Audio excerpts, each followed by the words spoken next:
order. It is 9:30 officially. So, would you like to call the roll, please? Tim Andrus. Here. Matt Calhoun. Here. Gene Camargo. Patrick Garcia for Ray Chavez. Here. Will Conley. Don Dietzman. Here. Art Doman. Here. Alston Beinhardt for Blair Fitzsimmons. Here. Charlie Flatten. Here. Vic Hildebrand. Here. Kevin Yanni. Here. Russell Davis. Here. Lynn Lord. Here. Doug McGookie. Dan Meyer. Here. Gary Middleton. Here. Don Mims. Here. Kevin Pattison. Here. Sarah Beasley for Ileana Pena. Here. Robert Rende. Donovan. Steve Ramsey. Here. Weldon Riggs. Here. David Roberts. Roland Ruiz. Here. Clifton Stacy for Diane Savage. Suzanne Scott. I'm here. Rex Engelman. Here. Tom Taggart. Here. Diane Watson. Here. Adam Jablonski. Here. Ron Ellis. Here. Ronald Fiesler. Here. Don McGee. Marty Kelly. Here. Charles Weidenfeld. Jamie McCool. Here. Carl Krul. We have forum. Okay, thank you. Well, good morning, everyone, and Happy New Year. Hope everyone is getting into 2017 very successfully. I did want to make a quick introduction. I know it was in the roll call, but Jamie McCool, could you please rise? She is our new non-voting member representing the Texas Department of Agriculture. Welcome. Thank you. It's nice to have you here. Do we have any public comment at the beginning of the meeting? Anybody that signed up? Okay. All right. As we begin our new year with the planning group, the first business that we have to take care of is election of officers. As you can see in the packet, annually we elect officers. So your current officers are listed, the chair, the vice chair, the secretary, and our two at-large members. And we need to decide if those individuals will continue in their respective positions, and I believe all of them have agreed to continue to serve if that is the pleasure of the committee. But at this point, are there any nominations for any of the officer positions? Yes, sir. I move that the current officers be re-elected by acclamation. Second. Come on. All right, then all of those in favor of the motion, please signify by saying aye. Aye. Any opposed, say nay. All right, And thank you for serving. thank you again. Welcome back, and appreciate the confidence that you placed in us as your officers. Next, let's move into the approval of the minutes from the November meeting. Any corrections, or do I have a motion to accept as presented? Second. Second, who seconded that? Okay. Kevin seconded. All those in favor of approving the minutes as presented, please signify by saying aye. Aye. Any opposed, say nay. All right, great. The minutes are approved. All right, Nathan Hens? He doesn't have a. Oh, he doesn't have it, okay. Next is the status of the Bay and Basin Area Stakeholder Committee for the Guadalupe San Antonio area. And all I wanted to bring your attention under this item is we're going sort of through a kind of a re-upping of our membership until the legislature decides what's going to happen with this entire process. We're continuing because we've got activities and science studies that that are moving forward and are being funded through the state that support the work plan that our BBASC has been working on. So we have gone through a process of trying to determine how many of the people that were originally appointed want to continue serving.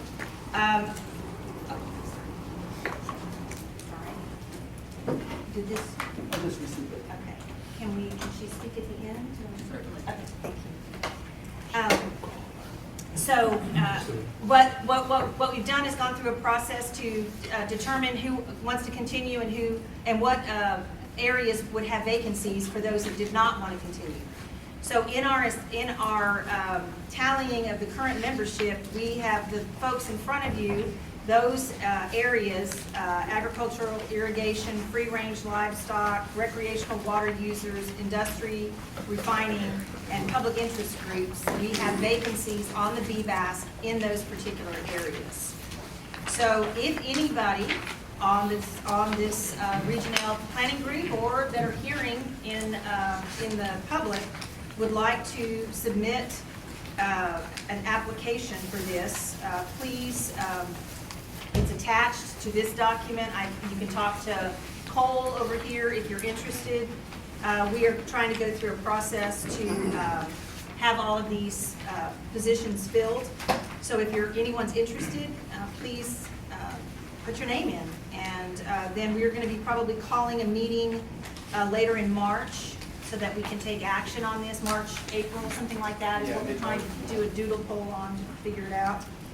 And try to get these positions filled. So we'll need the current members to continue to come until we can get the new members in, and then we can continue with the work of the BBASC. So any questions about that process? Anybody have anything? All right. Appreciate your interest if you'd like to participate in that. All right.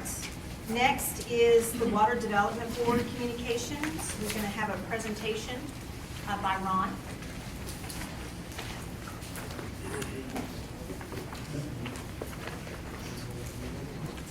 Are we gonna skip the Skip something?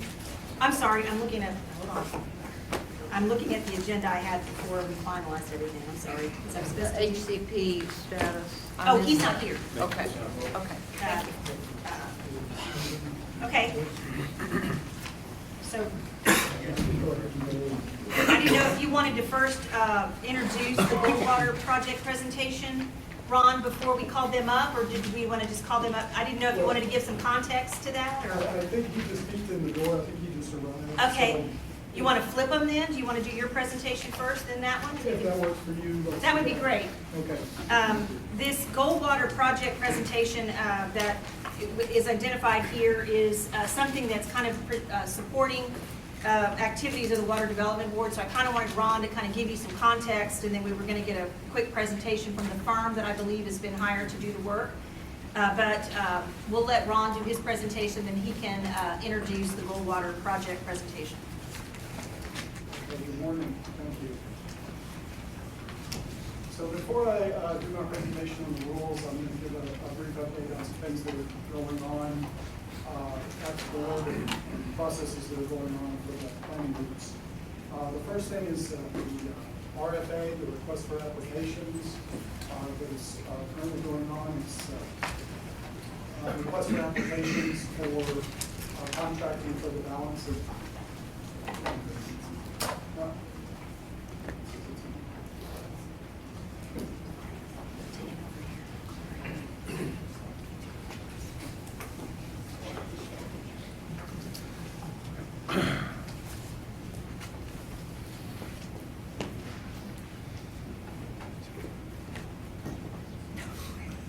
Don't get on that easy.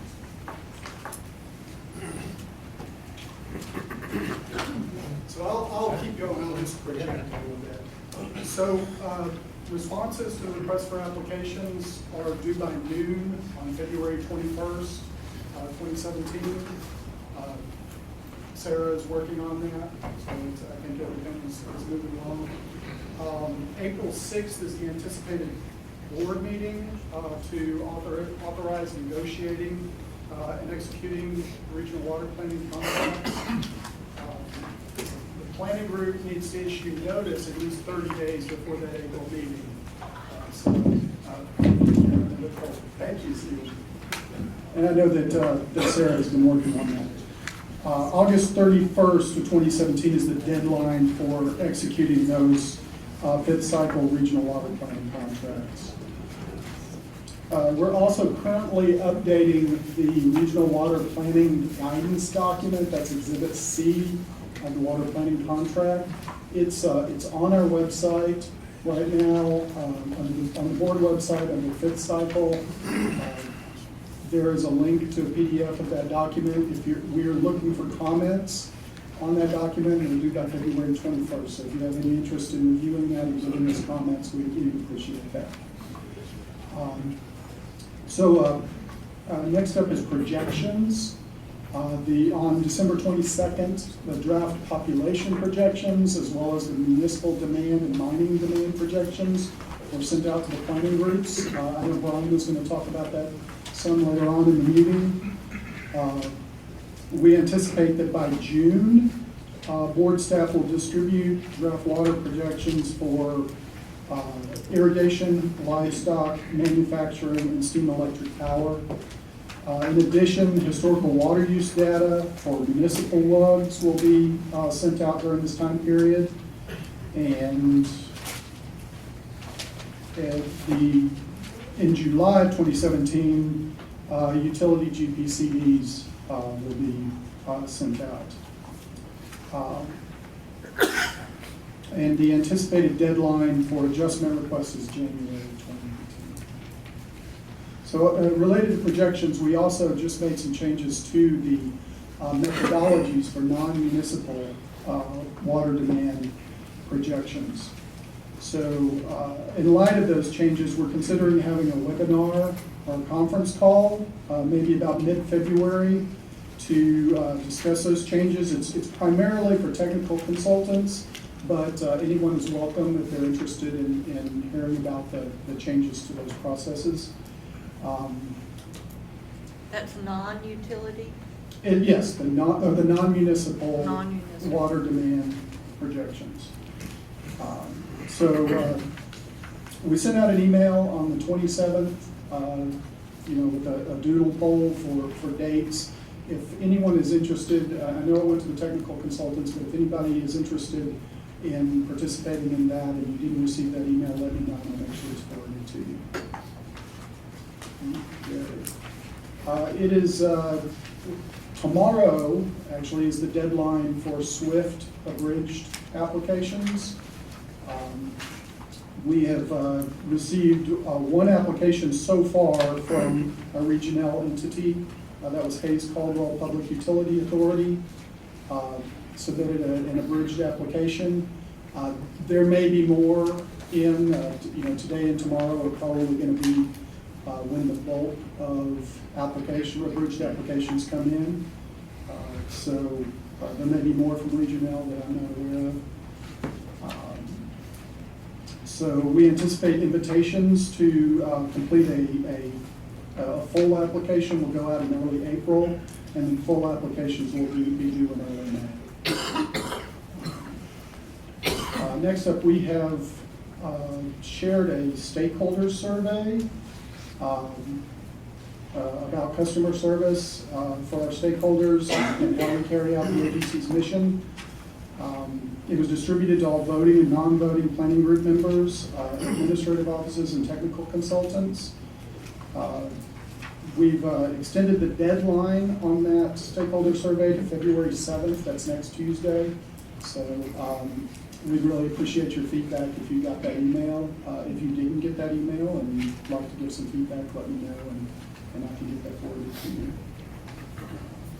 All right. Any questions on those updates? Okay, thank you.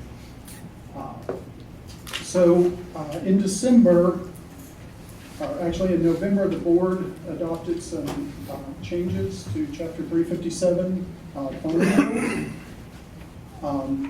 I'm going to talk about what those changes were. This is our general board disclaimer.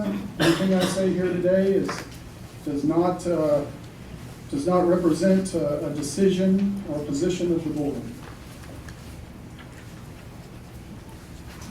So the purpose of the rule revisions was to implement legislative changes, to address stakeholder concerns, improve the planning process, increase flexibility in planning requirements, reduce unessential reporting requirements, and to clarify rules and refine definitions. So the process that we went through was, first we obtained preliminary stakeholder input. We sent a stakeholder letter requesting input, and we met with staff from Parks and Wildlife Department, from the Department of Agriculture, and TCEQ before we drafted rule revisions. We received preliminary comments from 16 separate entities. And then we proposed draft rule revisions and got comments from over 2,000 different comments we received. And as part of the process, we responded to all of those comments in the rule adoption. The revised rules were adopted by the board on November 17th, and they became effective on December 8th. So one of the big changes, and we've talked about this some already, is the revised definition of the water user group and the move to utility-based planning. So the new definition of the water user group reflects utility-based planning. It sets a new lower threshold of 100 acre-feet per year by the utility, of water provided by the utility. Privately owned utilities must provide an average of 100 acre-feet per year across all owned systems. And county other definition is revised to basically catch all of those utilities that aren't included in the revised road definition. So the change to a single threshold, it removes the disparity between incorporated and unincorporated areas, and it increases the rural population that fall into WUGs by about 1 million people statewide. So there's about 1 million fewer population that's covered by county. We've also revised the definition of a wholesale water provider and developed a new definition for a major water provider. So wholesale water provider is revised to eliminate the 1,000 acre-foot delivery or sales threshold, and just to stipulate that the planning group will identify wholesale water providers. The intent of the adopted revision is to provide flexibility to the planning group and clarify how the wholesale water providers are designated. A major water provider will be a significant public or private water user group or wholesale water provider. They'll be designated by the planning group, and it's used really strictly for reporting purposes. Instead of reporting for wholesale water, the type of reporting you did for wholesale water providers, you'll now do it for major water providers, and you'll decide who those are. There were, in a number of regions, there were issues with wholesale water providers not really fitting in as a major or significant water provider. There were some that may deliver over 1,000 but weren't really significant to the region. There were ones that there weren't even, there were water providers in regions that may have just been WUGs, but were very significant to the region in terms of the population they serve, but they weren't reported on because they weren't wholesalers. So by creating the major water provider category, we're letting you all decide who are the significant water providers that you want to report on. And it's reporting only. There's no new evaluation or analysis done It's just, actually in the database, y'all, your consultant will check a box if you designated them as a wholesale water provider, and the reporting will happen that way, so.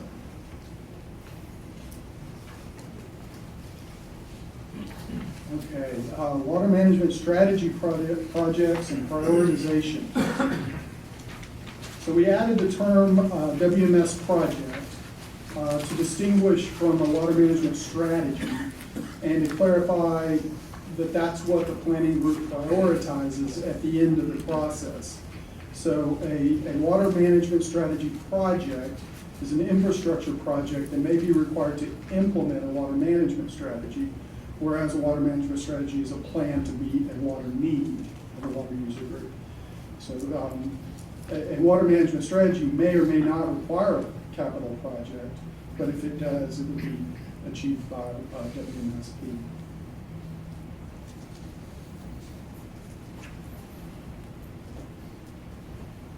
So last cycle, you all prioritized all of the projects at the end of the cycle. New 357.46 puts that in our rules. It's going to be done the same way, with a separate prioritization from the plan, but we just kind of memorialized it with 357.46.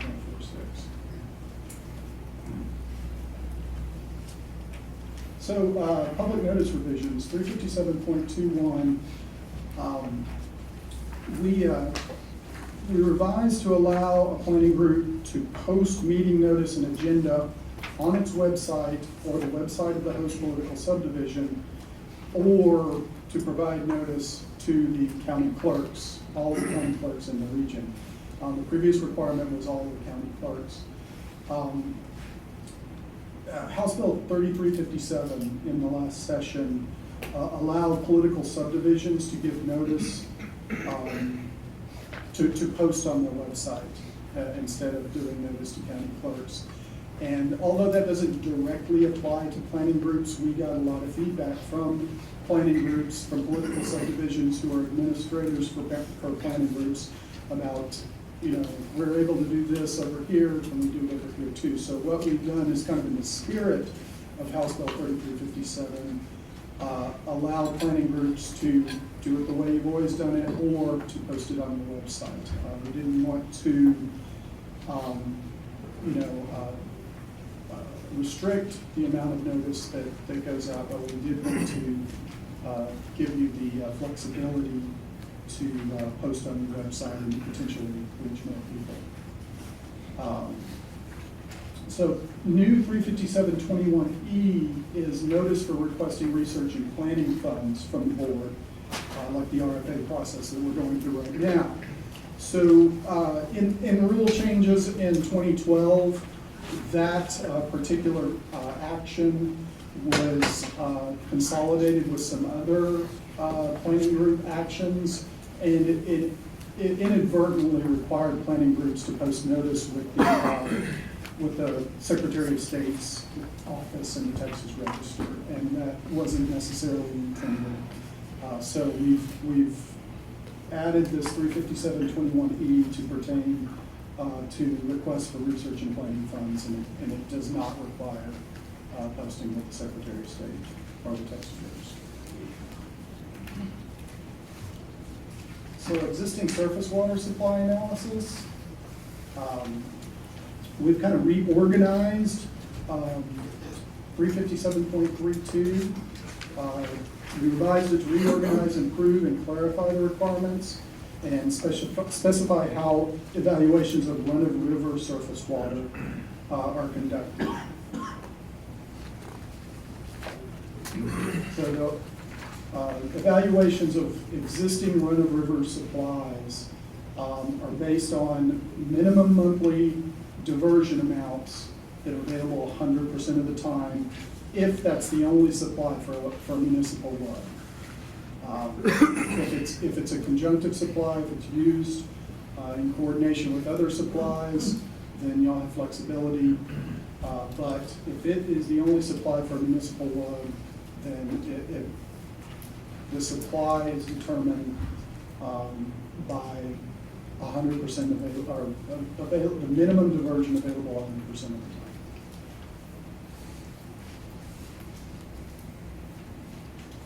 All right, so we're going to spend some extra time on groundwater availability analysis. There's some new concepts here that I'm going to go into, and please let me know if you have questions.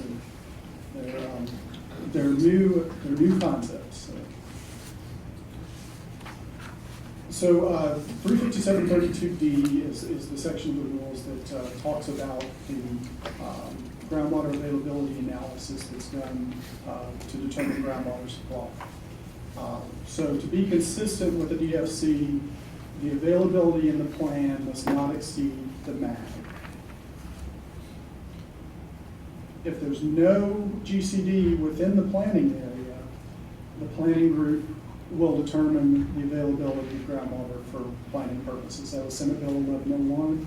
It applies only to Region D. It's the only region that has no GCDs in its planning area. So they will now determine their own groundwater supply. So the MAG peak factor. MAG peak factor is a percentage greater than 100% applied to a MAG value that reflects the annual groundwater availability that for planning purposes only, can be considered temporarily available for pumping while still remaining consistent with the DFCs. So this is something that was in response to stakeholder input. It provides temporary accommodation of increased groundwater demands by accommodating anticipated fluctuations in pumping between dry years and wet years.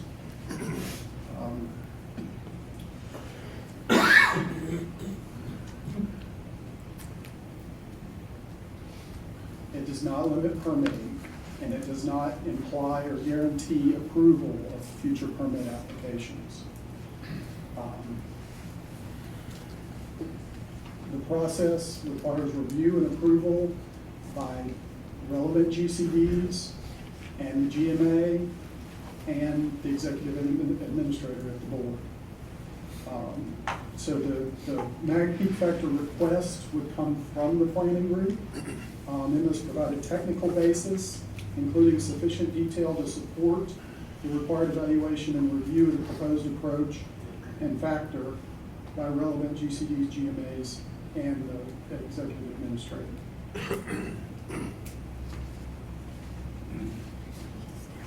So the MAG peak factor's potential use will depend on a combination of many things.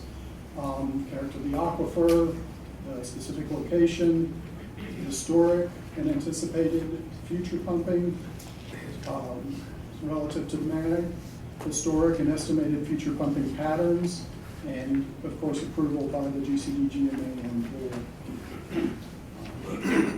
So I'm going to give a couple of examples here of the first few are kind of weather-driven pumping patterns that illustrate how a MAG peak factor could be implemented.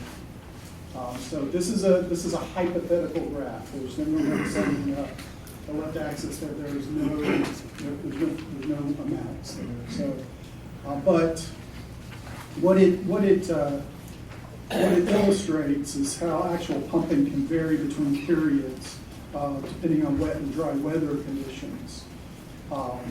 So hypothetically on this graph, 2002 would have had greater pumping, probably being a drier year, while 2007, there the dip in the center of the graph had less pumping, which is probably consistent with a wetter year. So this example, again, kind of a hypothetical example, it represents the planning decades, and a snapshot of what drought conditions would look like in those decades. So the MAG is the amount of water that the executive administrator determines may be produced on an average annual basis to achieve the DFC. So planning groundwater availability is the maximum amount of raw water that can be produced by a source during drought conditions and may be based upon modeled available groundwater. So this example is to illustrate how, subject to many factors, lower pumping occurring during wet periods, which is not shown on this graph, could allow for somewhat higher pumping during drought periods. So the planting rate groundwater availability compared to the MAG could be higher during drought conditions. So actual pumping in wetter years would have to be expected to fall below the MAG, thereby allowing intermittent use of volumes greater than the MAG during drought. The specific value of the MAG peak factor would depend on many factors and would be determined by the planning group.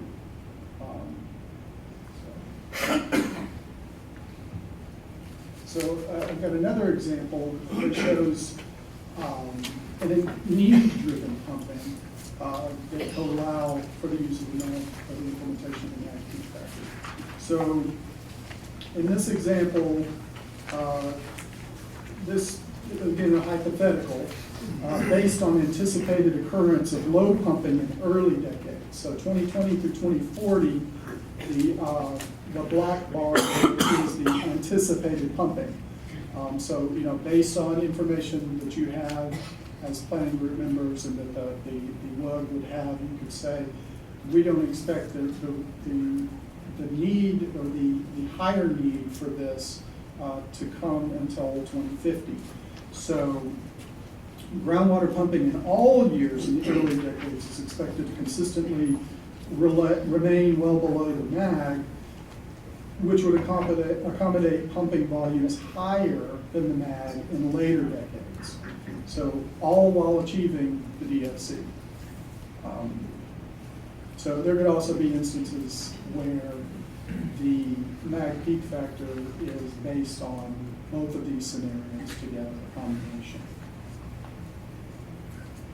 Okay, so a little bit about the process of the MAG peak factor. So the planning group would request that the executive administrator approve each MAG peak factor, and it would be for a 5-year planning cycle.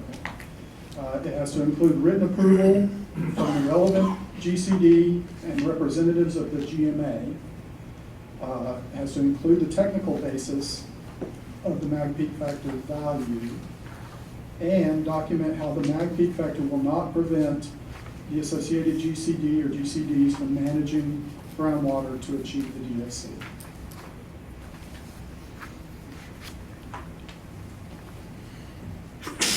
So the remaining slides cover the additional rule changes. I'm going to highlight just a few of them, but please look at the list. If there's any that you have specific questions about, I'll be glad to talk about those, but I'm going to kind of highlight some of the bigger ones on each page and move through them that way. This first one is the definition of availability was revised in this rule change. We revised it to clarify its meaning and distinguish availability from existing water supply. The distinction being that availability is the total amount of raw water that can be produced from a source during the drought of record, and existing supply is the amount of water that's physically and legally available to a WUG. So, you know, there could be more more water in the aquifer that is potentially available, but it is not legally or physically available to a WUG at this time. So that would be the difference between what is available and what is existing supply.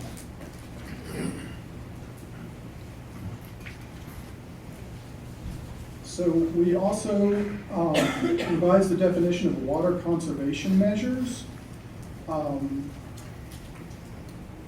We made it more consistent with the SWIFT rules, but we also added new language to clarify that for planning purposes, water conservation measures do not include projects that develop new supplies such as reservoirs or ASR. clarification is just to reduce confusion regarding the distinction between strategies or projects that conserve existing supplies and strategies that develop new supplies. So like a reservoir develops a new supply, an ASR project develops a new supply, but a meter replacement strategy is going to conserve existing supplies. We also added the definition for water need.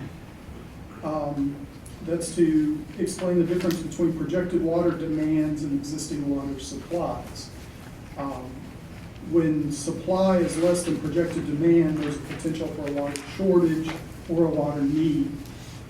We just, we talk about water needs, we talk about water demands, but there weren't definitions in our list of them. So we've tried to clarify the conversation some by adding definitions for those terms. All right, so we added subsection 35734D to clarify that recommended strategies and strategy projects that are entered into the state water planning database and prioritized by planning groups must reduce water consumption, reduce water loss or waste, improve water use efficiency, or develop, deliver, or treat additional water supply volumes. This is to clarify what is and what is not eligible for SWIFT funding. So we've also put in an allowance there that if a planning group wants to include other projects that do not develop supplies or conserve water, the planning group can do that. But we'll talk about how to categorize those differently.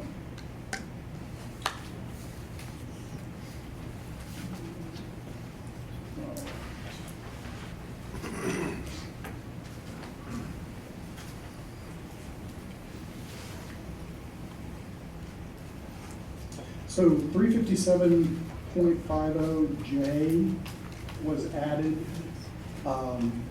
to address the inclusion of unmet municipal needs and plans. It's just to kind of clarify and explain the basic elements that must be included in a plan to justify unmet water needs. So the rule requires that in order for the board to consider approval of a plan with unmet municipal needs, the plan must provide adequate justification, including documenting that the planning group considered all feasible water management strategies and explain why additional conservation and or drought management were not recommended to address the need. Also describe how municipal loans will protect public health, safety, and welfare in a repeated drought of record, and explain whether the unmet municipal needs could be addressed by an amendment before the next IBP. Okay, are there any questions? I know that's a lot of stuff. Diane? Regarding the 35734D about, trying to carefully list what is actual water conservation. I'm not clear on whether the words that you used here, reduce consumption, loss, waste, improve efficiency, do those relate to how sometimes meters are not accurate when they're old and you replace them, and that doesn't necessarily find you more water, but it makes your record keeping better? It does make your record keeping better, but it also that improves your efficiency by knowing where your supplies are going. So that does apply? It does fit in that box, yes.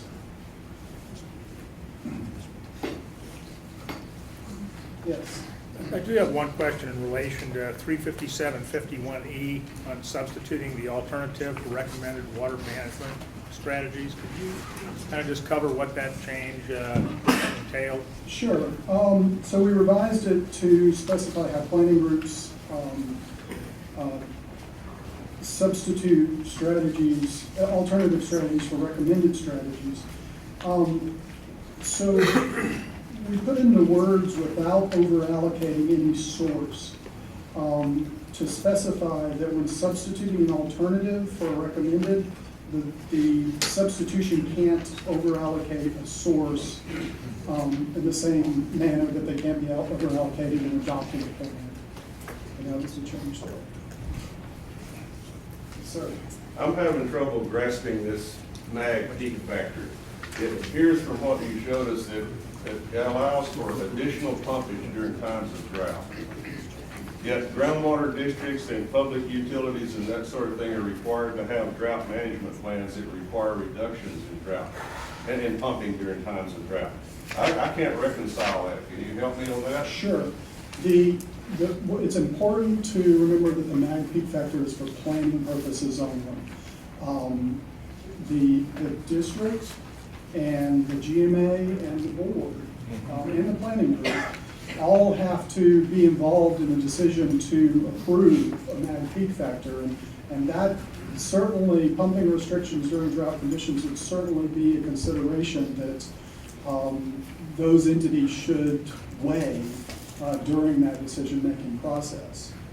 It's obviously going to be a case-by-case basis for each planning group and each GCD. But it's another tool in the planning group's toolbox for planning purposes. So I hope that's helpful. We've sort of come full circle. It's the same thing we've heard, and I just can't see how it makes sense to me. I mean, I almost wish my bank would have this kind of thing. The more I spend, the more I have available. No, I mean, your concern about restrictions during drought times is a very good point. But I guess the concept, it is based on, patterns of pumping that generally pumping, getting from today to the DFC, the MAG is based on an average. Some years, pumping's gonna be greater than that average, and some years it's gonna be less than that average. The requirement is to get to the DFC, or to not exceed the DFC. So I guess the concept of the MAG peak factor is to allow for pumping above average in some years, understanding that it's very likely that pumping will be below average in other years, and you still can achieve the DFC. I also note that the rule is consistent in that it requires that the planning group, the GCD, the GMA, and the board are all going to be considering the DFC because the MAG peak factor, by rule, can't be anticipated to exceed the DFC. Rules are made to be broken. In the context of what happens to this MAG peak concept during an extended drought, long period drought. Well, I would say that the statute says that the DFC has to be achieved, and in the plan, it may say that your available supply is greater, but where the rubber hits the road is what are the limitations by the DFC? What are the what water is available to actually be pumped out of the ground? So again, it's for planning purposes. We heard from stakeholders that that restricting strictly by the MAG was limiting the ability to plan. Like I said, this is a planning only tool. It's not intended to influence permitting at all, or pumping decisions that will have to be made during those drought conditions by the GCs. Okay, so if you're going to use this rule to provide additional water during certain years, then in order to give that water back, does that reduce the pumping in other years to maintain a balance? The plan wouldn't do that. The function of the mag peak factor is just to allow for planning purposes only, additional available supplies. So it would not say, the plan can't say in this decade it's going to be dry, in this decade it's going to be wet, so, to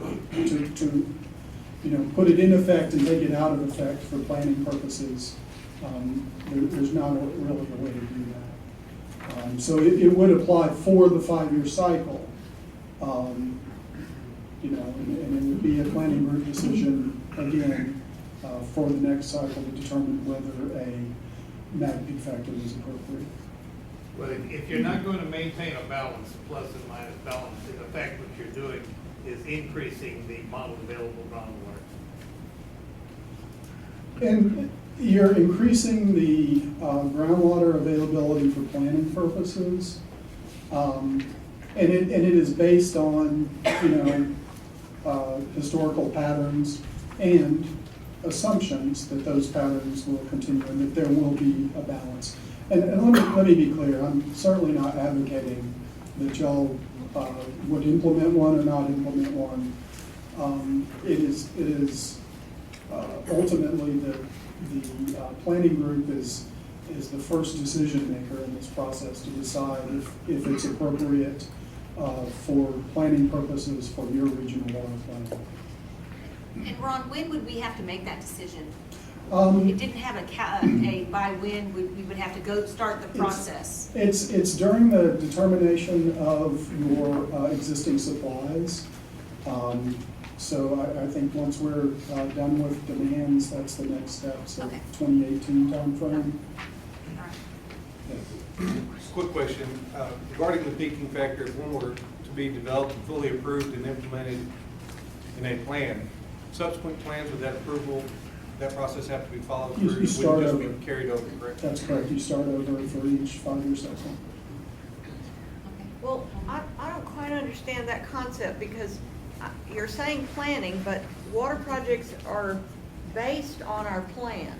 So you make a plan, you have this availability, so you do the water project, you use example 2 and you get into 2050 and you start pumping a whole lot more groundwater, and then you change your mind, the planning group does, and they go, oh gosh, we have drawn down way too much water, and they want to change it in the next planning cycle, but the project's already built and drawing it.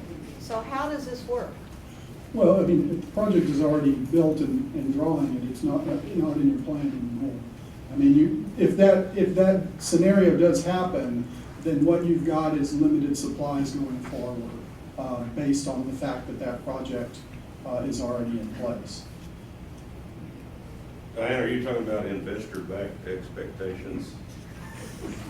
You might call it that, but it might not just be investors, it might be, well, let's not name names.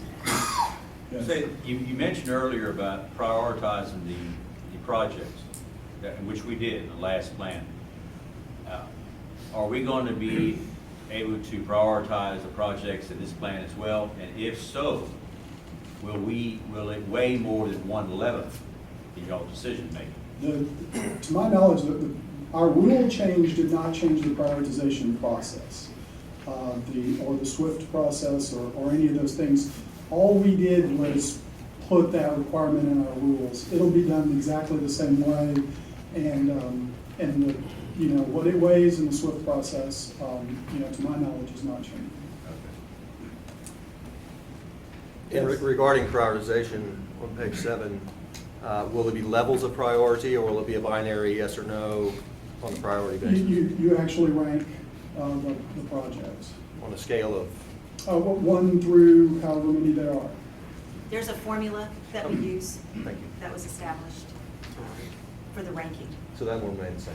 I'm sorry? That will remain the same. That's what he's saying, the Yeah. formula remains the same. There was a lot of, I mean, when he was chair of the committee, they had a lot of conference calls and discussions about that formula. And it is a little challenging because our part is a very small percentage of the overall decision that's made in what projects get funded. Thank you. 111. 111. Good to know where we stand. Any other questions on this particular, I mean, there's a lot that we're gonna have to kind of, as we go through our process, and Brian's gonna have to be, the person who says, well, that new rule change is now effective this. For those of us who've maybe been through this before, it's hard to see it until we know how it actually applies, particularly on this MAG peaking factor and that such. I mean, we're gonna have to kind of figure it out as we go, I think, based on the process. Yeah, I mean, I can make a few comments now if we want to read this, all that. Well, let me get one more question over here, and then I'd like to hear from you. Yes. Yeah, if you wouldn't mind.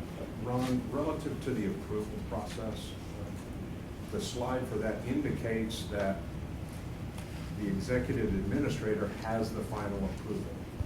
But that request from the regional planning group first must have the approval of the GMA and the GCD before the administrator would take it up. Yes. So without those approval, the administrator, it wouldn't come before be considered by the administrator. That's correct. Okay, I understand, thank you. One more question. and then- On the 357.32C on existing service water supplies, or the analysis thereof, after the evaluation is done, is there some level, when you say evaluate, what are you asking for? A percentage of reliability or in that evaluation? Or does that evaluation trigger some other rule? Well, no, the change there was specific to run-of-the-river supplies. It was just to kind of clarify and what is required. So your consultant will model those supplies, and so the monthly diversion amount, the permit may be for 200 acre feet, but if the minimum monthly diversion amount is 100 acre feet, 100% of the time. 200 acre feet may be 25% of the time. But if you have to go down to 100 acre feet to get 100% of the time, then that's the planning amount for that particular supply. Well, on the second bullet, we talk about the evaluation of existing run-of-the-river surface water availability for municipal wells. In newer permits that have been granted on any river in the state of Texas, and I think I'm telling you this correct, are going to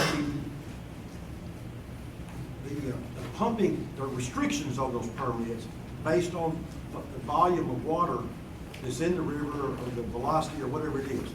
So taking that into mind, that most new permits are going to have that restriction in it, there's times when a municipality might not be able to pump any water. So, but I guess the last sentence, or the last portion of the last sentence, if it's the only supply. Now, a municipal water right, surface water right, is modeled at 100% reliability with those stream flow restrictions in consideration. So when the TCEQ issues that permit,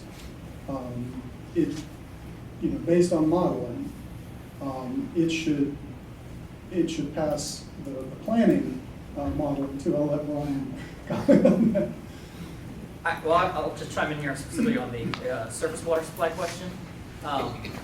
We already do this. We've done this the past 2 planning cycles, it's minimum monthly. I think this rule is to clarify that every region should be doing that. And it was a requirement under the old rules, but it was kind of vague. And this new language clarifies that to make it certain that every planning board is doing it the same way. Like I said, we've been doing this for the last 10 years, so it doesn't change anything with respect to us. And you're right, there are going to be some water rights that when we run the WAM and we look, there's a minimum monthly that's going to be 0, we're going to have to say that water right has a 0 firm yield. And because it's the only It's the only source of water for an entity, and it's just purely run of the river without any storage. And so we've done that in the past. Okay. So, often with agricultural rights, actually, so. Okay, so Brian, did you have any other comments before we moved on? I did, so back to Okay. this mag peaking factor, I think, one thing to keep in mind here is it's an option for us. It's in the rules now that it's an option for us, it's not a requirement. Secondly, I think it's the board's attempt to recognize what is happening out there already in terms of, if you look at some groundwater conservation districts, they permit over the mag already. And as a permit holder, if I have a permit that says 200 acre feet, but, and I'm irrigating 100 acres of land, if it's raining outside, I'm only gonna pump, within a year, maybe 50 acre feet. But I want to reserve my right to pump 200 acre feet in that dry year when it's not raining. And so I think this is an attempt of the board to recognize that that is happening out there, because this is essentially what groundwater conservation districts are doing. They've issued permits above mags, and they're not managing to the mags. I've heard this from several GCDs around this table. We manage to the DFC. And so this is just a mechanism for that. And again, it's optional. The other point I think that I want to make sure we're clear about is there's a graphic in your presentation. There's not page numbers. This one here? Yeah, perfect. It's important to note that this plan, what we developed, we're assuming drought conditions all the time. We are only planning for drought conditions. And so if you note at the bottom here, each decade says drought conditions. In reality, we know that we're going to have droughts that last a year, droughts that last 3 years, or droughts that might last 10 years. And those may happen in the 2050 decade, they may happen in the 2030 decade, but there's going to be wet times in between. And so what we're not putting in the plan is what's happening in those wetter years.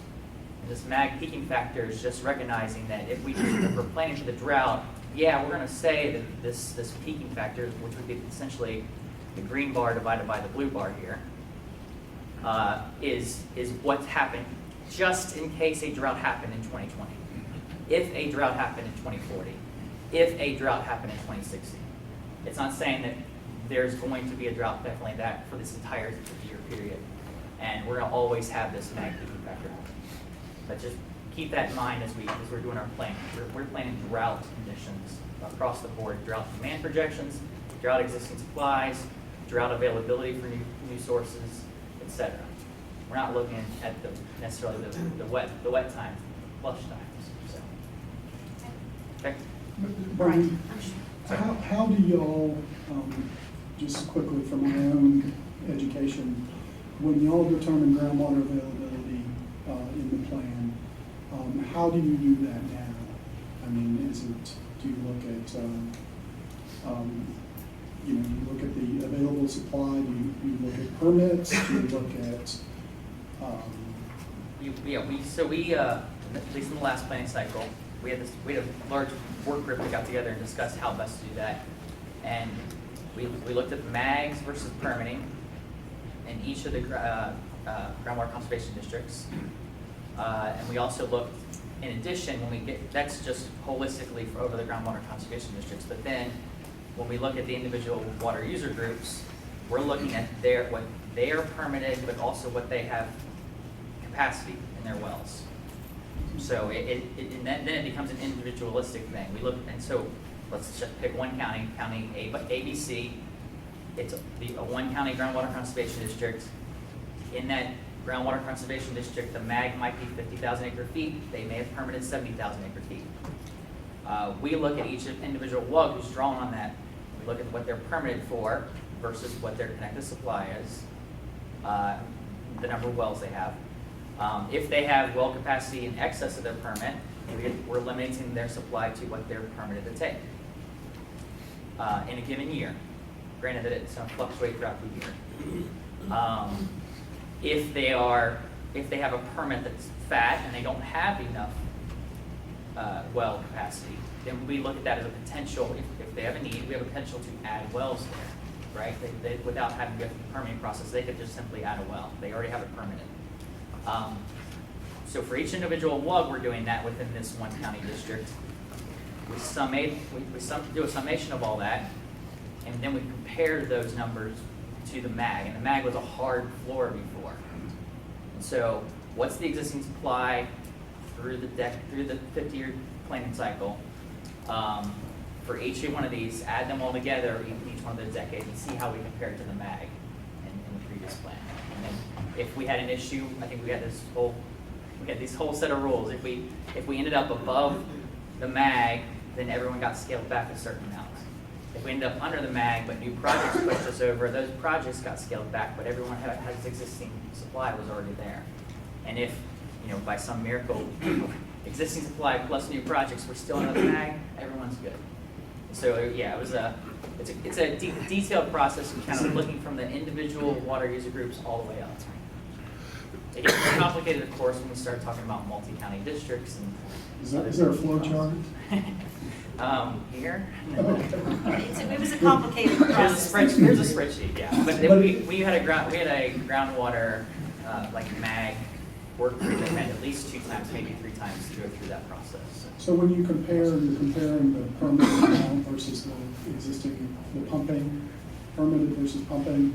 To figure out what their existing supply was. Are you taking a greater or the lesser? Or? It's the lesser of the two. Oh, the lesser of the two. Yeah, so again, if someone's permitted for 200 acre feet, but they only have capacity for 150, their existing supply today is 150. Conversely, if they're permitted for 200, but they have 250 capacity, they're limited by that permit. They'd have to, in order to pump the full tip for 250, for average across the entire year, they'd have to go back to the groundwater conservation district and amend their permit. So that would be part of the plan. Well, obviously, it's going to be something we're going to be dealing with as we move forward. So anything else for Ron before we go to the next presentation under the Water Development Board Communications? Thank you. Obviously, we're glad that you're going to be around through this in process so that we can ask questions as we need clarification. So thank you for that. I'll do my best. So why don't you tee up this Goldwater project presentation for us, please? Okay, so Stephen Cortez is here to make the presentation. Honestly, I've seen the presentation one time, and that's about all I know about it. So Goldwater is talking to utilities about implementation of their conservation practices and talking about how that's working, and I guess trying to determine what was quantifying how they're working. So they're doing this under contract with the Texas Water Development Board. So with that, I'll turn it over to Stephen. Thanks, Ron. Chair Scott and members, thank you for letting me come by to introduce this project that's largely underway, basically due to time constraints. But my name is Stephen Cortez. I'm with Avery & Associates, and I'm part of the administration team of this contract and the project itself. The Goldwater project is simply a name that we gave it so that people would recognize it as we're going around the state, because as you all know, the Texas Water Development Board does a litany of different projects related to conservation, and so this one is very specifically focused on quantifying water conservation so that we have a good idea of where we stand compared to the water management strategy goals in each of the regional plans, and then how each utility is stacking up compared to their own goals, which we've seen are largely more aggressive than usually what's in the plan. But I find that instead of a PowerPoint or anything of a visual nature, I'll just read you the letter that was developed by the Water Development Board, and then I'll just kind of tell you kind of the scope of the project, the target utilities and where we're at, and then a timeline, and then kind of give you a little update on where we are in Region L and where we're headed. Dear Regional Water Planning Group members, in Texas's 2017 State Water Plan, municipal water conservation is projected to meet 9.6% of the state's future water needs by 2070. According to the regional water plans, this is expected to be achieved through a variety of activities such as installation of low-flow plumbing fixtures, water conservation pricing structures, water system audits, landscape irrigation restrictions, as well as other water conservation strategies. The 9.6% is in addition to the estimated share of future passive conservation savings from plumbing codes and water efficiency standards, which are embedded in the municipal water demand projections. One question that is often asked is how the conservation water management strategies in the regional water plans and the state water plan are being implemented. To help answer this question, the Texas Water Development Board is contracted with Avery & Associates to conduct a statewide study that will quantify water conservation efforts as planned for in each regional water plan. This research can help determine as well as provide a method that can be used uniformly statewide for what is needed to achieve those long-term conservation goals. Local utilities and regional water planning groups are being encouraged to participate in this voluntary project at no cost. Target utilities for the study are invited to participate because they have a water conservation plan on file with the Texas Water Development Board and have identified conservation as a water management strategy in their regional plan to meet future water demands. This project is designed to help water planners and utilities understand how water conservation activities are being implemented in order to meet local, regional, and statewide water conservation goals. The project will provide Texas Water Development Board valuable insight on the effectiveness of conservation in the water planning process. That information will help ensure that water conservation strategy goals are substantial, reliable, and achievable. Utilities in your region will benefit by receiving a clear and concise picture of its water conservation goals. Furthermore, in the event that a utility's current efforts may not be able to reach its long-term goals, Avert Associates will work with the utility to show how it can reach its conservation goals in a fiscally responsible manner and in a way that suits its needs. Again, this is a voluntary but very important project, and your region's participation will ensure that it's successful. Now, across all 16 regions, the Development Board identified 235 target utilities, and we're working diligently to address all of those, and then we'll be issuing reports to those utilities, as well as 16 regional reports and 1 state report. All that is due in August 31st of 2017 of this year, so you'll be seeing these reports and kind of the results of the study in the fall of this year. In Region L, we have quite a few in this region. We have Saws, Alamo Heights, Tascosa Rural WSC, Canyon Lake WSC, Converse, Crystal Clear WSC, Hondo, Karn City, Kyle, Lockhart, New Braunfels, Sabinal, San Antonio, San Marcos, Universal City, Uvalde, and Victoria. And of those, I believe all but 3 have been interviewed, and we're collecting data and interviewing those, and then forming those reports and working with the utility to kind of check with them and verify savings and making sure that we're doing everything up to snuff as well as when we're on this project. With that, I'll take questions.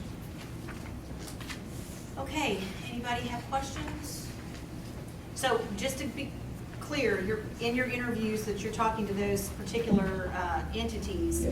that will be part of the report that you're giving back to this district, or this region? The Development Board indicated that what they really wanted to do is give a regional aggregate savings number so that each regional planning group, such as yourselves, can have a number that's conservative and reliable, that they can count on, that results from conservation, so that they can decide, is that number being achieved, and are other strategies in the future decades going to be scaled back, or will we be able to actually achieve those goals? And so you can plan around that conservation piece, because in many regions, sometimes that goal was just as basically a placeholder saying we can account for all of our other water management strategies, and we know that it'll produce this much water, reservoirs, et cetera. And then conservation, we want to rely on that, but we're not sure if we're meeting that goal, and that's what we're tasked to do. Okay. Any questions from anybody?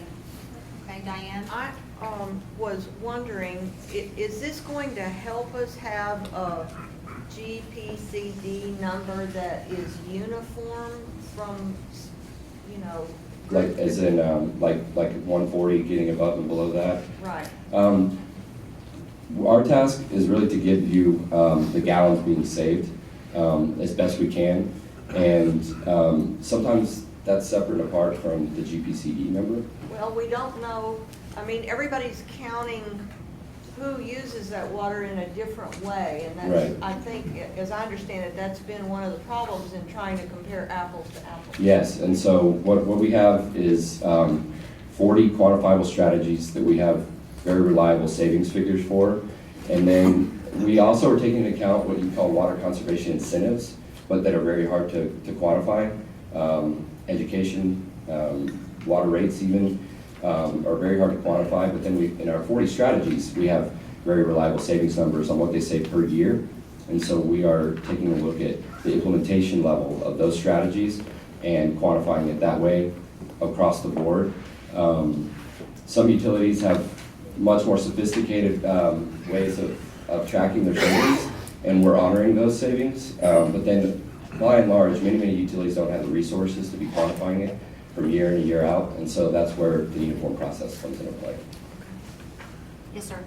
Question, other than bragging rights at the end of the day when this report gets completed and gets circulated, what do you, does the water board have a perception of where they may go with this after this project is completed? Yes. What happens after all this work and, you know, what's that? Well, we're working with the development board to produce one of our deliverables, which is how can this process be done efficiently and not burdensome, but still every year, because obviously the value is to do it every year. Because you're going to get a very nice snapshot of what the savings is being incurred today, but we'll still need to know what that is in 5 years. And as we go down around the line, so you can still rely on that number as the planning process continues. So we will be offering our best recommendation on how we could continue to do that. And that was something that was put in the language of what they wanted, so.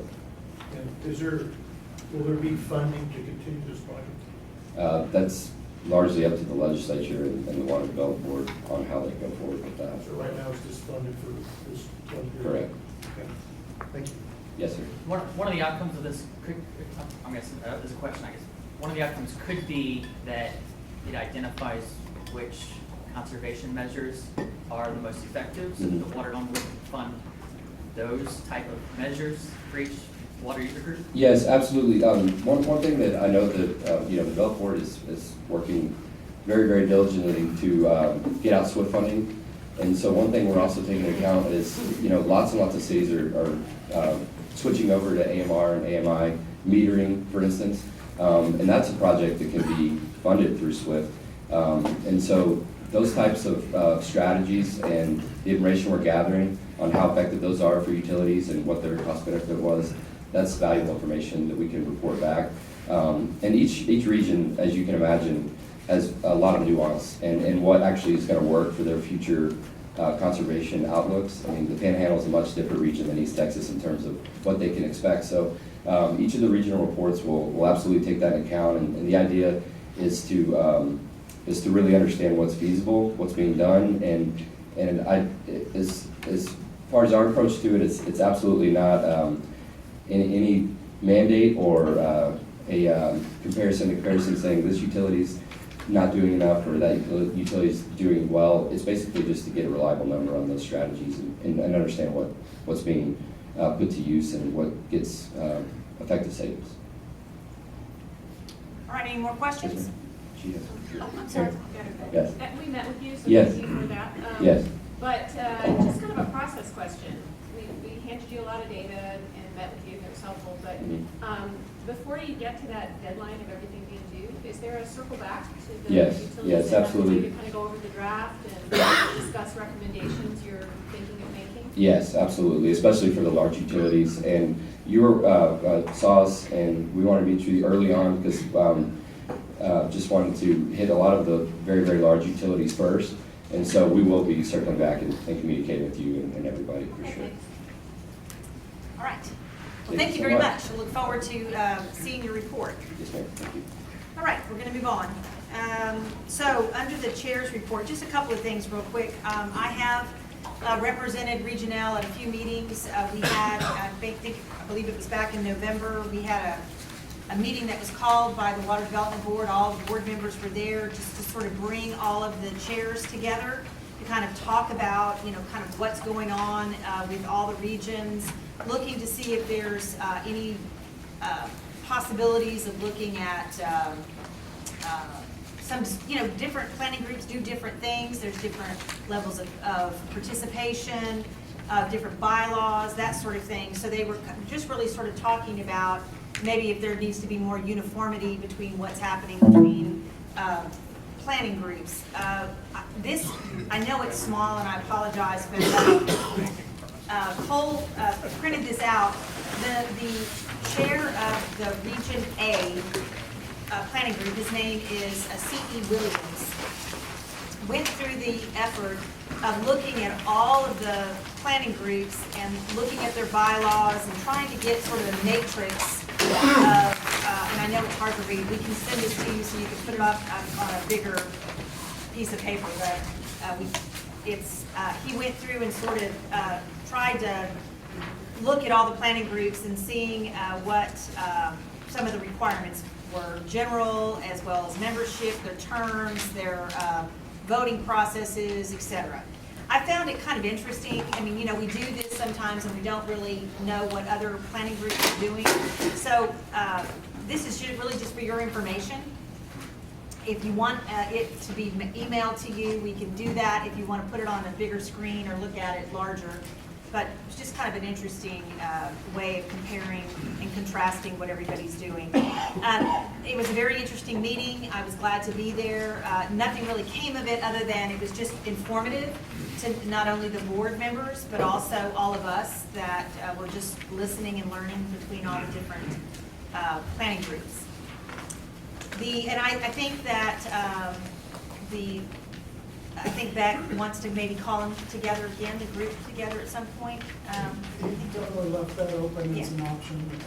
There could be an opportunity for us to get back together again.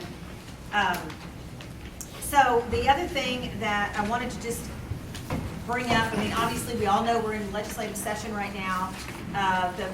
Every individual entities do their own tracking of bills, etc. That is not the role of the planning group, but we are going to be watching any particular bills that are filed related to the planning process.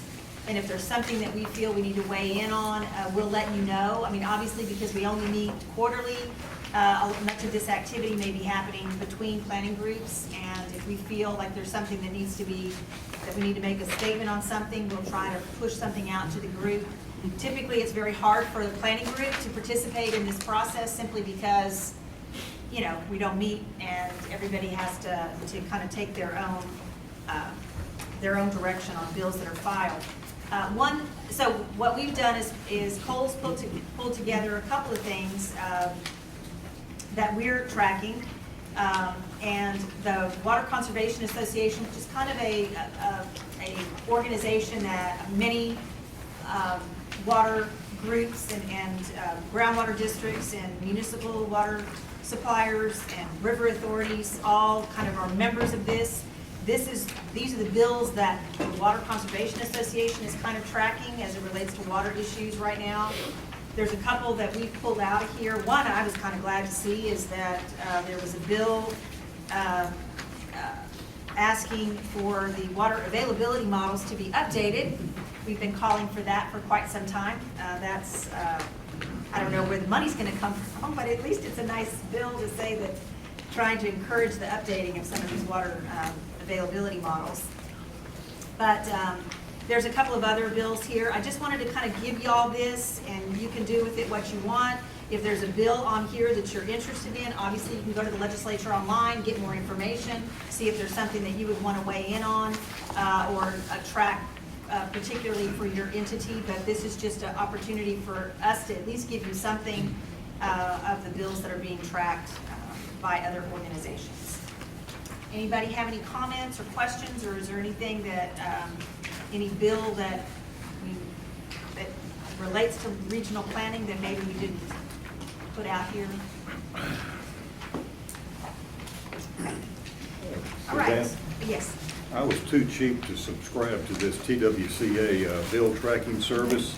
Are you going to continue updating this?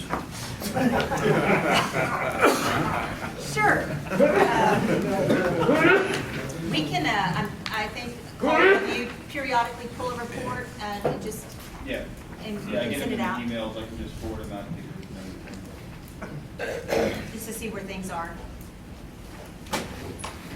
All right.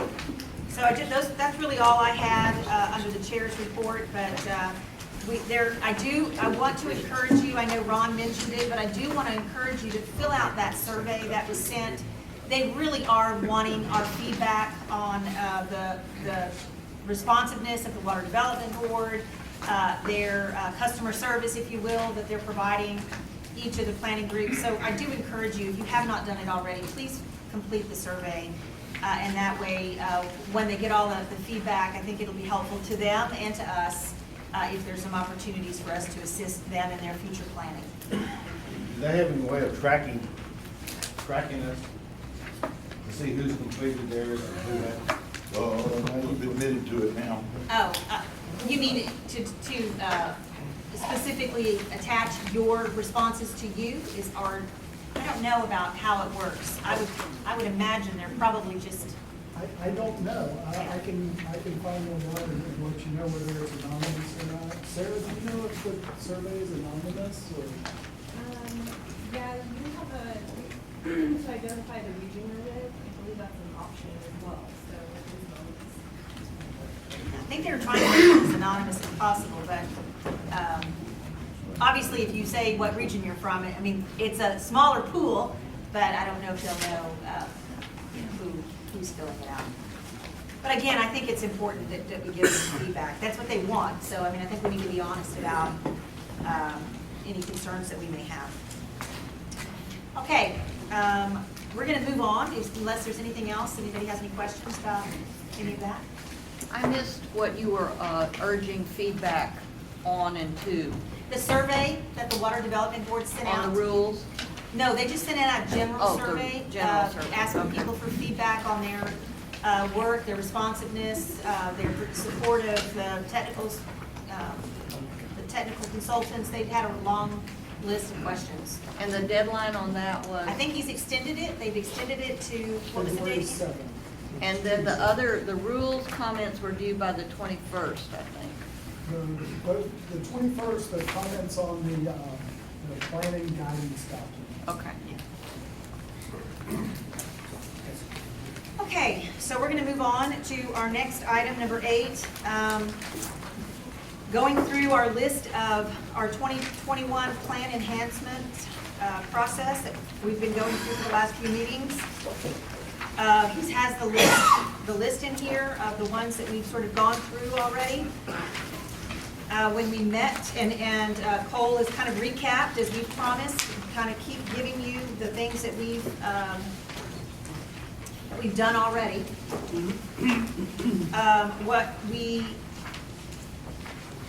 What we're specifically going to talk about today, unless anybody has any questions about the process in front of us, this agenda item is really about just going over where we are, what we've done so far. And then the next item is kind of going back. Remember, the process is we sort of talk about these issues at one particular meeting. We try to draft up some language, then we come to the next meeting for action. So we discussed the next item on November 3rd, and now we're coming back to see if we can have some consensus on language that could go into this guiding principles document. Okay? Everyone understand the process again?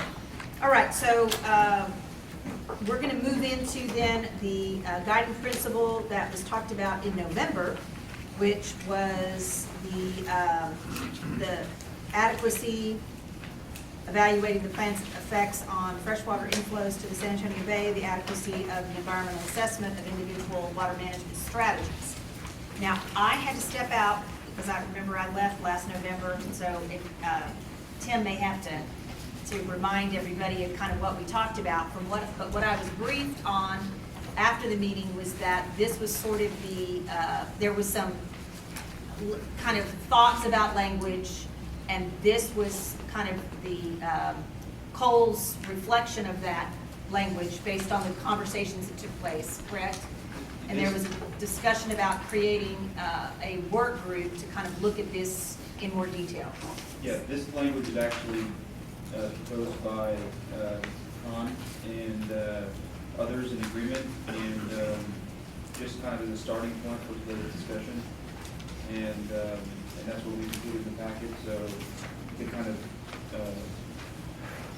I guess, is a precursor of going into this agenda item.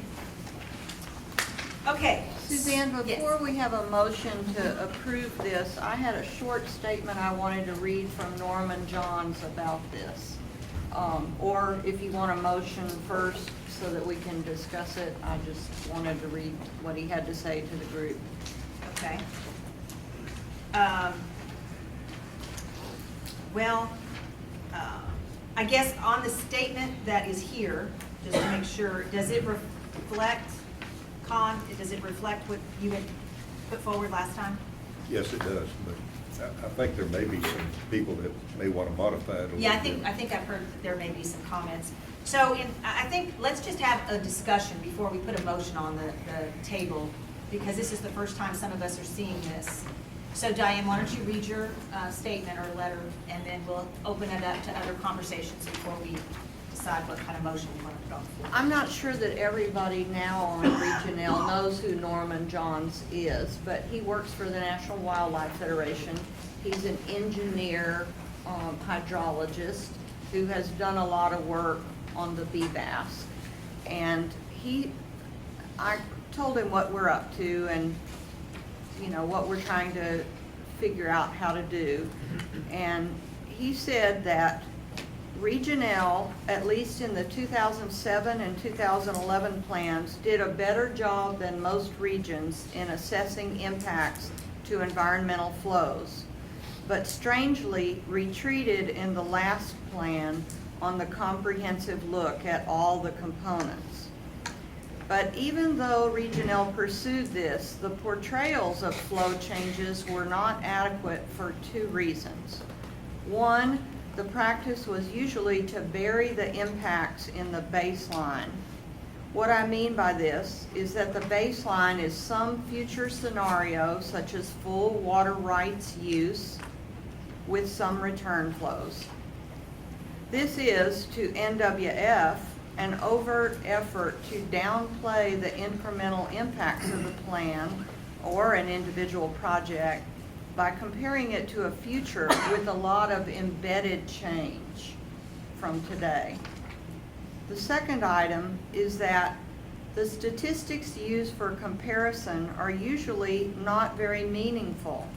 For instance, the consultant had a habit of looking at changes in the 60-plus years of median flow. That's much like looking at the whole lifetime temperature of a 60-year-old victim of malaria. The lethal elevation of temperature to 108 degrees that killed him during the last 3 days of his illness did not show up in that kind of statistic. For a real flow portrayal, we need the critical times, such as how much longer at subsistence during a drought are the flows very low, or how far below the low base flow and how many fewer pulses. So I just wanted y'all to understand that, and when it comes time to go to a work group, those are the kind of things that I hope we'll be able to talk about. Okay, thank you. Any other comments from this proposal, for the proposal that was put forward last time? On this here? Yes. Well, if this is the starting point, and thank you to Con to be open to some of these changes, and we've talked to him about it. But some of the concerns that we see is intent to improve. So what is the baseline and what are we improving is the initial question that I'm going to have, that we're going to have. How far should that improvement be? What is the baseline from what we're working at? Some people will say different things as to what is that baseline and whether we need to go up or down from that. Also is the implementation of those improvements. What is the cost of that? Who's going to do that? How is that going to be done? And all of this, I think, gets away from our true guiding principle, and that is planning. That this is a regional planning group for this region. It is not to step out of our role and actually infringe and potentially be inconsistent with your other role, Suzanne, and that is BVAS and BVAS. Senate Bill 3 specifically through state legislation directed the state of Texas and the regime that they set forth was BBAS and BBEST, to figure out and to know more about in-stream flows. And it was going so well, Suzanne, that, for example, I started not going because the work was getting done, it was going the direction that it was supposed to go, and the need, the necessity of always showing up and giving our input, I slacked off on. Other things started getting more important, and you did the right thing. If this is still something we should be doing, step up to the table, stay at the table, and start talking about it. So we recommitted, I recommitted to be more involved in that. But I think that's an example of the success that you were having with BBAS and BBEST is the lack of controversy, the lack of entities wanting to be involved in decision making. So I think what we're getting into is a situation where we're trying to fix a problem that doesn't exist, and if a problem does exist, it's not ours to really fix. It's not ours to be at the forefront of. It is our job to know about e-flows and what impact it is to planning, but not to dictate those kinds of changes, not to be at the forefront of that issue. So my suggestion is that we don't even need a work group, that we are already doing what we're supposed to do under Chapter 357 and 358, and Black and Veatch is here to tell us that we either are or are not meeting those basic standards, and that if, so that to get into e-flows through a work group defeats our main purpose. Okay. Any comment? Well, I have a fundamental disagreement, with all due respect, and that is that I think anything can be improved, and I think that was the thought process behind this statement up here, that nothing's perfect and that we can improve the way we evaluate our assessment of environmental impacts of this plan. I don't see any harm of having a work group put together to actually determine specifically what improvements might be needed. Those would have to come back to the planning group, I would think, for blessing. So, Mr. Pointe, I don't understand what would be wrong with that.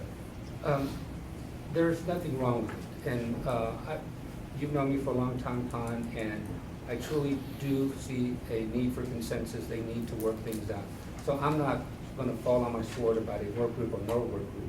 And you're absolutely right, everything can be improved, and what we're doing here can be improved. And I will admit that it could be improved by knowing more about e-flows. And so the influence that some of us, and not just me, I would imagine there's other people at this table that have the same concerns that I have. The work group may be the point where we put our specific points into play for that work group to decide what to put forward and what for this entire body to decide. Exactly, I agree with that. And now, Brian, could you remind us, please, what is the specific requirement that Robert alluded to? The plan does require a certain amount of analysis of its effect. Yeah. Is that a cumulative effect of the plan, or is it an individual by project? Can you explain a little bit, please? So we are to evaluate water management surface water management strategy in accordance with TCEQ environmental flow standards. Every water management strategy needs to be evaluated so that the impacts of that strategy on water resources, cultural resources, environmental, and agriculture. I always forget agriculture. Agricultural resources is to be listed or determined, but it doesn't explicitly say to what extent it needs to be determined, just that it needs to be done. And then there is a chapter 6 that talks about the plan as a whole, and the requirements again talk about the plan as a whole, its impact on water, agricultural, environmental, and cultural resources. And so, again, not specifically spelled out. I will state that we have always met at least the minimum threshold for water and water rules and guidance, otherwise they wouldn't approve our plan. So, and thus roll it up to their state water plan. In many cases, this region has exceeded those minimum standards, especially when you look around at other regions and what they do. And this memo that y'all put forward, which I appreciate very much, could potentially be some of the options that could be looked at by the planning group, work group, if we wanted to change. I mean, what you're saying is that the rules say we have to do an analysis, but it doesn't necessarily give specifics about what's incorporated in that analysis. We have a little bit of flexibility as a planning group in that component. We still have to do it, but we can design the recipe or whatever that is. Is that what you're saying? That's correct. Okay. And the memo there was in response to the previous meeting, where we were asked to put, some ideas on paper, and they're not every idea, obviously. They're just some initial thoughts that SWCA had, and I worked with them to kind of refine that and pull it together. And then, the intent is that would be a starting point potentially for the work group to discuss. So potentially, to address Robert's issue, a lot of the work group could be educational, figuring out what we are doing, and could end up with no change in the analysis or some tweaking of that, but still within the parameters of what were required. And if it's going to require additional funding resources, then I think to Robert's point, how's that going to be funded? And if it is going to require more analysis than what you would have already budgeted, because you based your budget on what you've done previously, right? The board spells out our budget. Oh, okay. We'd have All to right. borrow from another task. You'd potentially. either have to move money around within the task or get ask new. for a handout with you guys. Yes, okay, all right. I just wanted to make sure everyone was on understanding. Doesn't mean anything's gonna change, is what I'm saying. It's simply to go through an exercise of understanding what we currently do, is it adequate, and if some additional analysis needs to be done, then there's a lot of decisions that we would have to make as a group. What that is, what are the pros and cons of doing that, and of course, what the costs are and who's gonna pay for it. From the water home standpoint, what we do is already adequate. It's just a matter of, is it adequate in your minds? Right, that's what I meant, I'm Beyond sorry. that, yeah. Meet the needs of the group, yes. And I guess that's the question I have in relation to this memo, and maybe, Brian, you could kind of lead me through. I wasn't clear on, in relation to the table that we show here in Table 1, in terms of what we currently do, what we've done, in past cycles versus what change would or wouldn't be entailed in what's shown here. It appeared to me, at least, that some of this seemed a little contradictory versus what I thought we'd done in previous plans, like the cumulative effects analysis, where we say change or no change. I'd just kind of like to lead through which ones of these have we actually done in the past.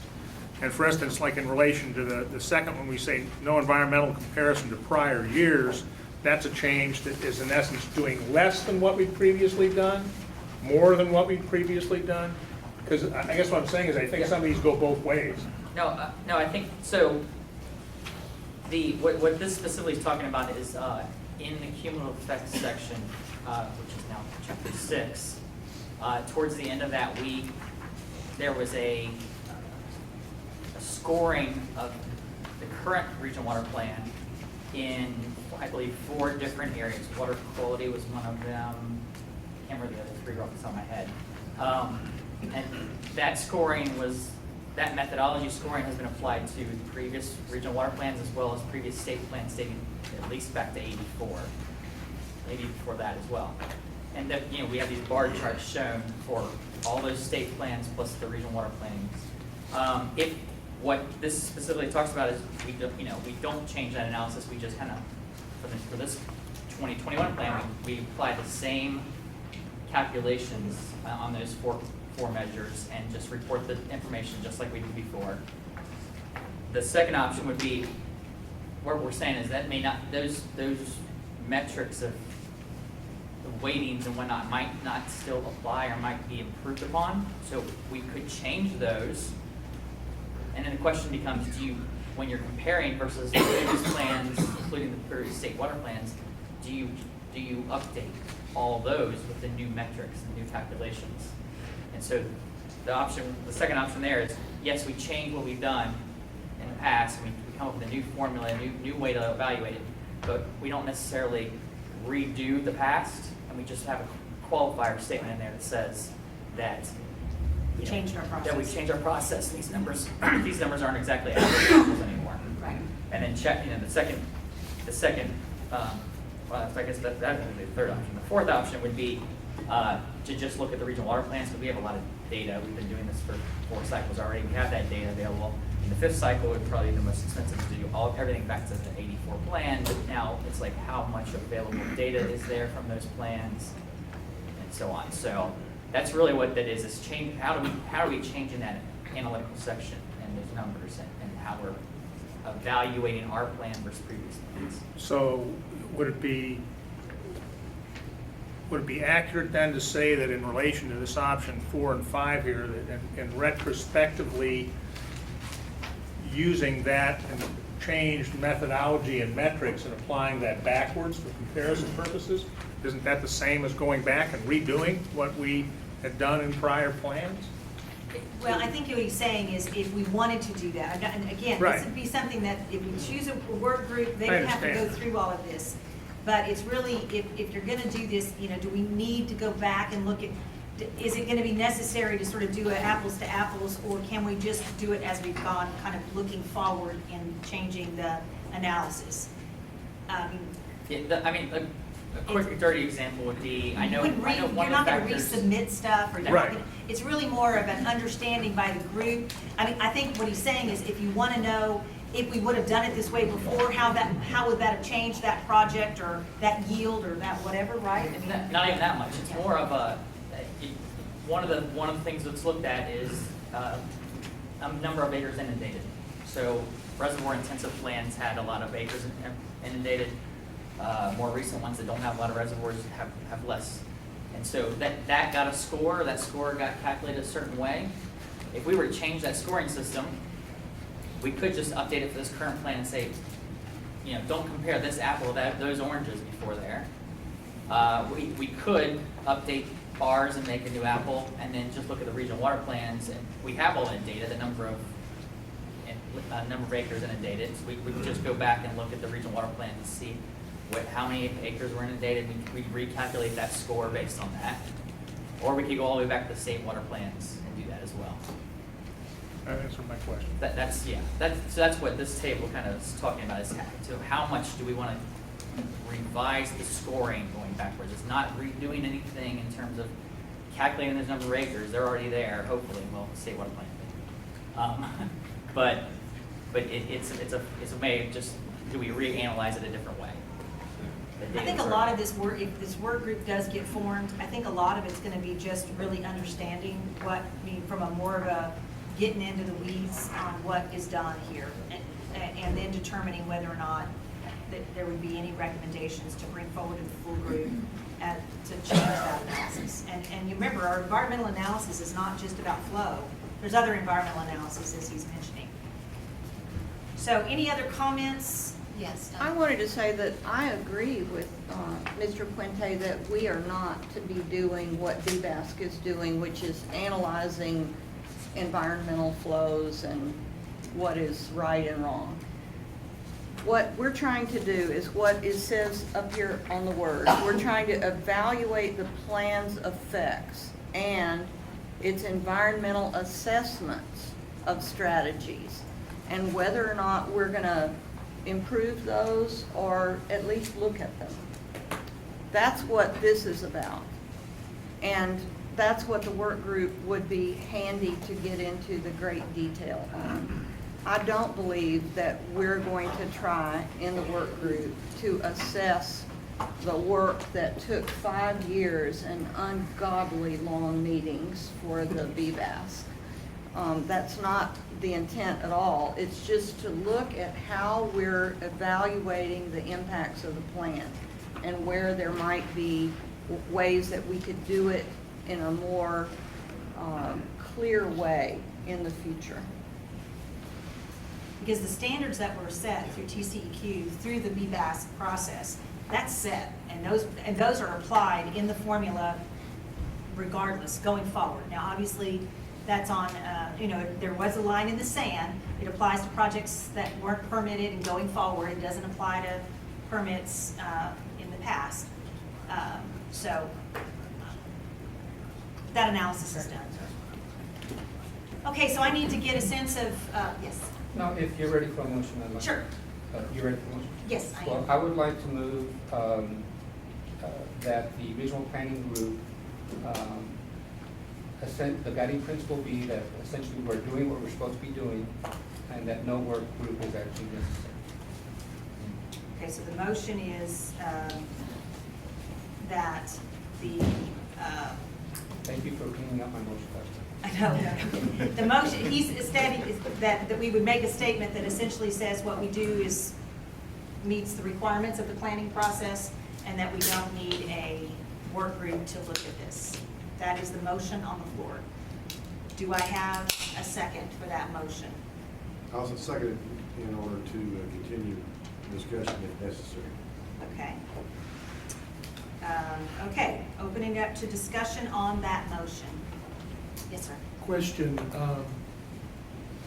well, Robert, what would be the option then to be in the know without a work group? How would the mechanics work under your motion? Well, essentially that BBAS, which is the other, which was created under 703, to look at e-flows and decide on that. We would look to that. We would look to the TCEQ permitting process that already looks into e-flows when they grant permits, that everything regarding e-flows is being taken care of by other entities. That this is not really, other than what we've been doing, and Blackie Beach can help me explain that, other than what we've been doing, that is enough as far as the e-flows is concerned. And the feedback from all those groups filtered into Region L in a good form, good fashion, timely manner? Well, in your Suzanne opinion? is head of that organization also. Does that I work? think whatever they're doing, she knows about and would let us know if we're going the right way or wrong.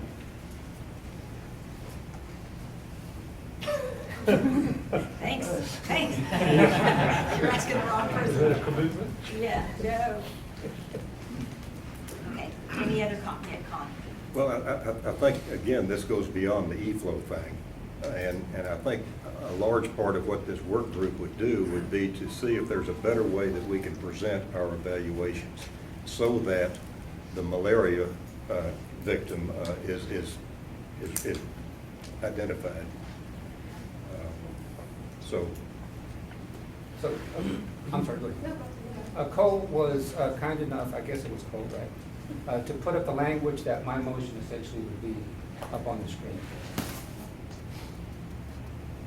I was just gonna say, from SOCA's perspective, working on this memo, just so you guys kind of know the background a little bit. Some of the options that we're proposing aren't any additional work, any additional level of effort or additional work, or going back and changing anything that's been done in the past or stuff from the BBAS. It's basically taking the minimum analysis that's required and kind of reorganizing it in a way that is easier to read and more user-friendly for people moving forward in the planning process.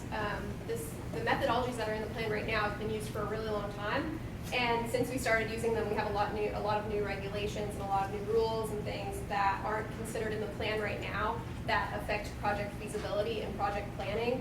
And for the analysis to include those factors would require a change from what's happened in previous plans, but not necessarily require an additional level of effort. So I just want to make it clear that not all of the changes that are highlighted in that memo include an increase in cost or an increase in effort. They're kind of just more changing the strategy up a little bit to be more reflective of 2017 to 2021 current regulations and current policies and what's out there right now. Okay, any other comments on the motion? I can't pass up an opportunity. I guess just based on what Mr. Fuente is saying and then the conversation that I'm hearing, from our perspective, we're not opposed to being in the know or sharing the information. I think my concern is if we have a work group with an intent to improve that's, you know, there's recommendations inherent in that. And obviously, we would want to be in that work group. And I think looking around the table, a lot of us would want to be in that work group. And if it's going to derive more recommendations, I would almost say we have a work session of the whole Region L group and commit a full day to diving into this and kind of go through that, or have SWCA maybe present an example of what some of these new interpretations would look like. Because, I mean, based on what Christine's saying, that doesn't frighten me. But I think having a longer discussion and a work group that's really going to dive further into maybe the SB2, SB3 processes is a little more concerning. And obviously, we all have very limited resources and a lot on our plate, and I just don't know. Everyone wants to plan better, plan harder, but if we're already kind of meeting the statutory requirements, I just want to know, as a bigger group, we would all want to be involved in that discussion. And So I guess, are you making a substitute motion? No, I'm not making I don't want to be here all day long. No, because I mean, I think we can maybe achieve this conversation in another meeting if the water management strategies we're looking at elevate to these concerns or these impacts. Address it at that time instead of kind of going off in this other lane. May I ask a question? So you would be okay with a work group without some of that language? Because that was one of my concerns also, intent to improve. There's a floor there already that we have to meet, and that's one of the concerns I would have. It's inherent, I think, in a lot of what we do, a work group, that it would be to improve, but when you actually put it in writing, then that becomes a little bit more restrictive and cumbersome. What I'm hearing from conversation was it was to better understand, and I'm cool with better understanding, but it's when we move that intent to. Okay, so what we could do is, let's see if this passes. If there's a general consensus that we don't need a work group, then we can come back and work on the wording as to if we say everything's good. If it doesn't pass, then we need to come back and then go back to the language that's on the screen and see if we can get to the point where everyone could be, we could modify the language if it's concerning about the approved versus awareness, knowledge, understanding, whatever word we want to use. Since we have a motion on the floor, I think we need to address it, unless you're going to withdraw it. Thank you. I was just going to state, if it's an educational issue right now, and maybe it is before we even address the work group or not, we have some time before we get to water management strategy evaluations and certainly the cumulative effects of the plan. We could, over maybe later this year, early next year, the course of 2 or 3 meetings, take an hour block or 45-minute block to talk specifically about at one meeting what we currently do regarding water management strategies, and then another one we'll do specifically about cumulative effects, and then maybe another one to talk about the comparison between plans. So what you're just proposing as an is to do it as a educational- committee of the whole versus a work group? Because some of that would be, As no, part of I'm this just meeting. saying, the work group would kind of go through some of that same understanding and bring back things, and the whole group wouldn't necessarily get that brief. Well, I think what it'd be an educational process, and at the end of that, you can decide, does a work group need to be formed to revise any of this? Okay. And you Okay, I could see break what it you're up saying. over several meetings and just maybe limit other presentations, so we still, Okay. can get through Then, that. Yes. I don't think I want that to happen. So knowing that the current chair and the past chair are leaning towards a work group, I don't want to go and get myself handed back to me. So I will withdraw that request, that particular language right there, which essentially means no work group, and go on as we are. And I think Cole has our alternate language that does create a work group, and I'm not sure who actually said it, but some of the first words, I don't know if it was you, Jonathan, or Con, talked about the first sentence that I had up there. It's not up there yet. There. So this would be you're withdrawing the motion that was on the floor. So does the second agree to withdraw the motion? Okay, so we do not have a motion on the floor. Okay, so now you're wanting to present another motion. this language here. It Okay. creates the work group that we talked about, and work groups have been successful for us. A lot of contentious issues have been worked out by these work groups, so. Okay, so what, you're changing the language to say, intent to create a work group to evaluate the current methodologies and whether additional environmental assessments of freshwater inflows to the bay and individual waterway districts are necessary.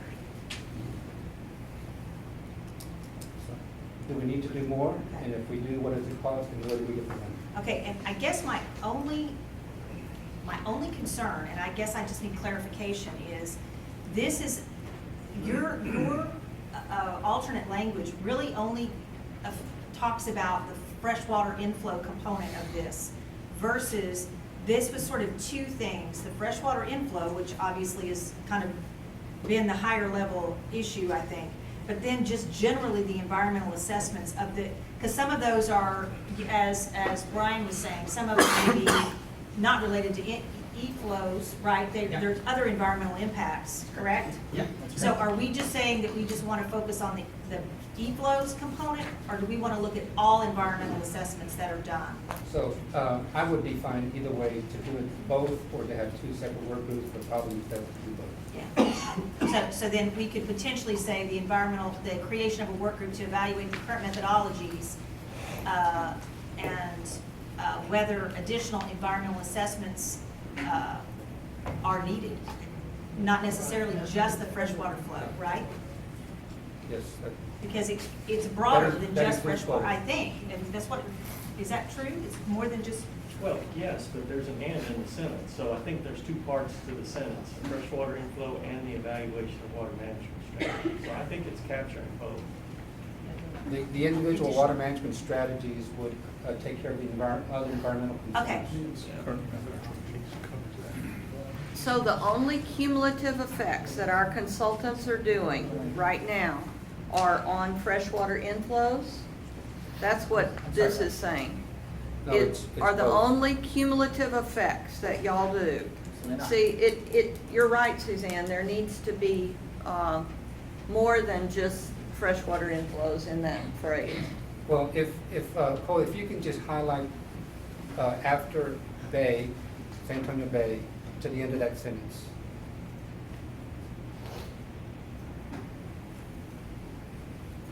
And do not highlight the assessment of freshwater inflows. So Suzanne, I think if that portion is changed to include the other environmental issues, then we're okay. Is that correct? So where would you put that? Right So there. whether additional environmental assessments, I thought that covered, that other individual water management strategies, I thought that covered the other environmental concerns, but if you would like more specific language, then that's fine. so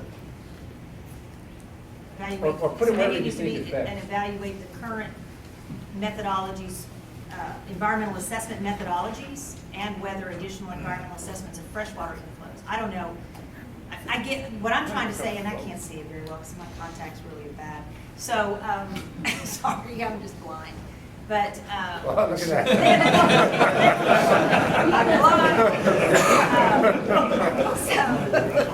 I'm sure somebody else in the room is saying thank you, Suzanne, for being blind. So, Steve, Robbie, you're saying this covers all the assessments in your mind? I would make that interpretation. Okay, then that's fine. I will trust you. Yeah. All right, so Robert Puente is put on as this as a new motion.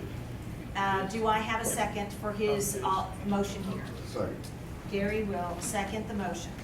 So, Suzanne? yes. Can I remind everyone that the reason we are having the work group and discussing this issue is because of all the comments we got on this issue? So Diane, do you feel with this new language, would you feel this would give the work group the opportunity to get the education and do some of the understanding of the methodologies? Yeah, and whether the sentence says it or not, I know we're going to discuss the cumulative environmental impacts of other things. Yeah, I mean, so Okay. from a clarification standpoint, two things. One, where we talk about assessment of freshwater inflows, we could also talk about freshwater in-stream flows and freshwater inflows. And the other thing here is where we talk about additional, whether additional environmental flows or if additional methodologies, we should probably say additional or alternative methodologies. Okay, so Just would to you help make sure him? we capture the gamut of everything. Additional or Alternative, alternative? Okay. we'd be there, and then after the if there, if additional or alternative. Alternative. And then, yeah, to clarify to, It would be additional or, yeah, there you go. yeah. And this looks at all, not just the environmental, the in-stream environmental flows. It could be any environmental assessment that you're required to do. Yeah, I think so. Okay. He Yeah. wants the All word I in-stream. just wonder if you, after, let's see, before freshwater inflows, you could say in-stream flows and freshwater inflows. In-stream flows. Yeah. That way, I think we're capturing everything. Okay. Does that make everyone Okay. happy? Just, So I got a motion and a second for this motion. Discussion. just to be picky, is that effects or affects up there in the first line? I think it's AFFECTS, isn't it? I No, think- it's E. It's E. Is it? That's correct. All right. Shut up. All right. Do the So- people who made the motion agree to the changes that Brian made? Are you okay with the changes? Just to clarify? Okay. All right, so any other questions or a discussion on this motion? All right, let's take a vote. All those in favor of this motion, please signify by saying aye. Aye. Any opposed, signify by saying nay. All right, great. Now, since we are creating a work group, I need to know who would like to be on this work group. And if it ends up being a committee of the whole, Jonathan's going to say, told you. So, who wants to be on this work group? Steven Sieber would like to be on the Steven? Kevin? Donnie? Who else? Con? Diane? You put on Kevin or me. Okay. I'm sorry, I can't put Marty Kelly? Marty. Okay, Charlie? Can I volunteer, Ray? You sure he wants? Okay, so I think we've got a good distribution. We've got manufacturing, we've got river authorities, environmental. I thought Tom was gonna volunteer. We thought maybe you could be chair. No? Would someone like to chair this committee of the people that have volunteered? Jonathan? There's no one else. I nominate Diane. Diane? Well, my experience with chairing your committees is that everybody won't agree to anything in the committee, and then when I bring it back to the whole, they immediately agree to what we offered them, so I'm a little jaded about this. Sieber, you want to? I think Diane and Jonathan would be great. I nominate Steven. I second. All right, and we'll work with you, Ellery. We'll help you. All right, so we've got a work group. Stephen will chair it, and we, of course, will help get through the process, and the consultants will assist us in that regard. Okay? All right, I think we've made some good progress on that. Now, and obviously, I guess, just from a timing perspective, Brian, Yes. this group would need to come up with its proposals by when? I mean, give me a time frame. I mean, I hope we have some time on this. We do. Through this year, we'll be talking about, let me think, we'll be talking about water demand projections. Probably 2018, we'll spend most of that on evaluating existing water supply.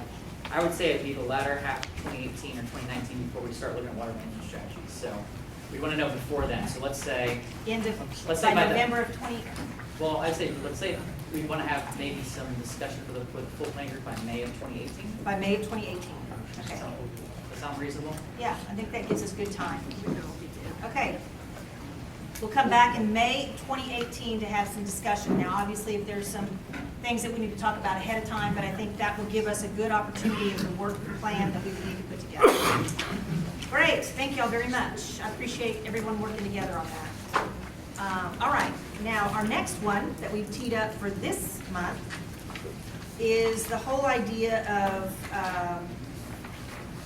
how water management strategies are categorized, and the whole idea of management strategies, what are the standards, and management, what are the management supplies, etc. This one may take a little time to go through. In other words, we may not do this all in one meeting, is what it's a big one, and it's kind of been the background of a lot of other comments that we've gotten from the public. What I have asked Brian to do is at least give us some background on what we do as a planning group. And he has a presentation here, and then we can begin discussion on how we want to proceed on this. So really, we have 3 topics we were going to cover under this agenda item.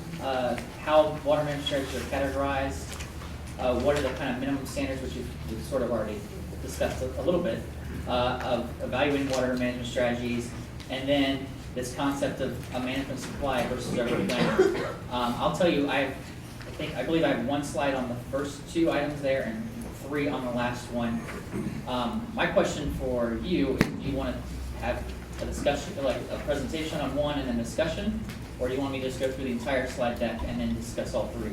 I think let's go through it everything. Okay. That way we'll have a basis, because I think they It won't kind take of long. connect a little bit. It won't take long. So, just in terms of water management strategy categories, and some of this many of you know already, just kind of refresher here, but the Water Element Board has designated 2 categories, recommended and alternative. The recommended is all water management strategies that are fully evaluated and are designated by this planning group to go meet a need, a defined water need. So what does it mean? A water user group has some sort of shortage in the future because their existing supplies are not enough to make up for the entire water demand in the future. So that's what we call a need.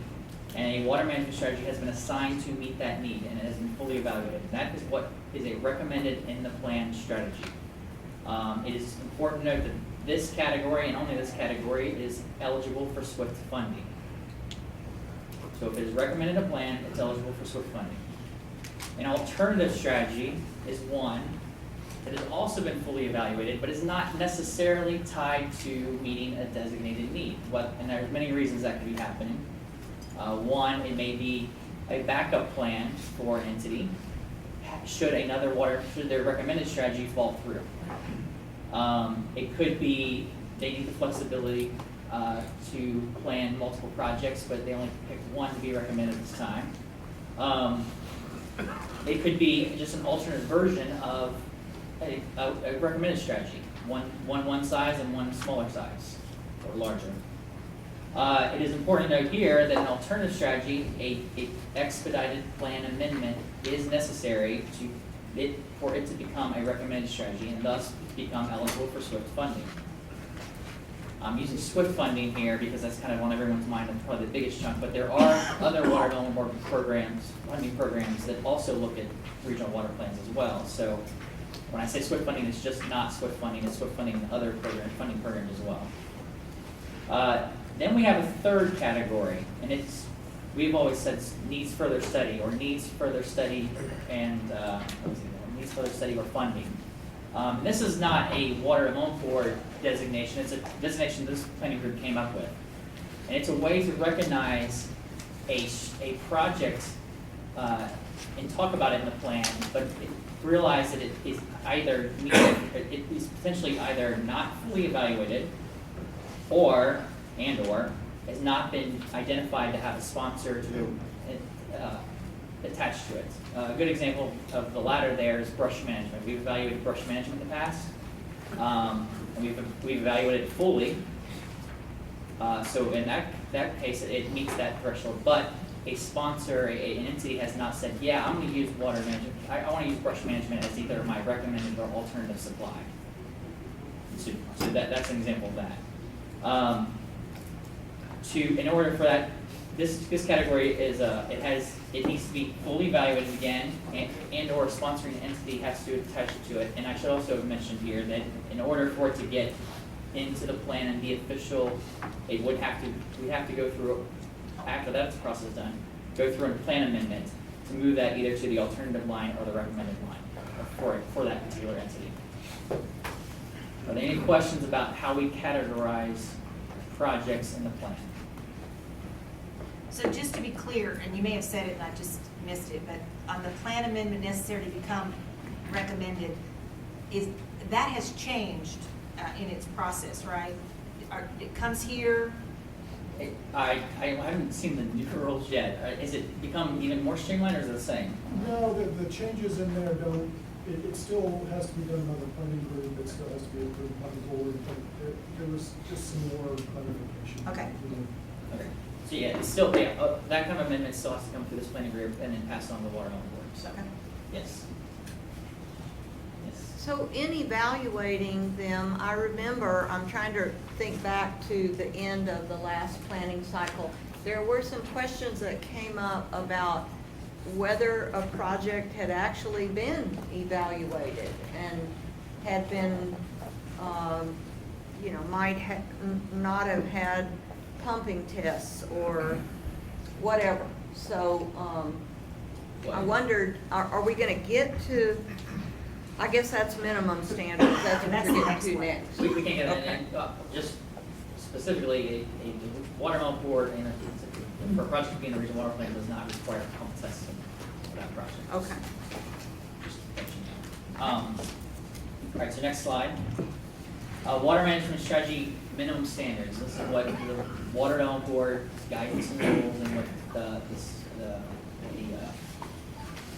state regulations say as well. We need to provide a description of the strategy, and where we can, we include a map. Now, obviously, if it's a conservation strategy, we're probably not going to include a map of that, or drought management strategy or something like that. But water management strategy projects that have infrastructure, we try to show a map showing what that infrastructure might be. It's not 100% where it's going to be. It's a best guess and usually for costing purposes type thing. But it will show a pipeline route, where a reservoir may be located, where a well field may be located, where a water treatment plant may be located, etc.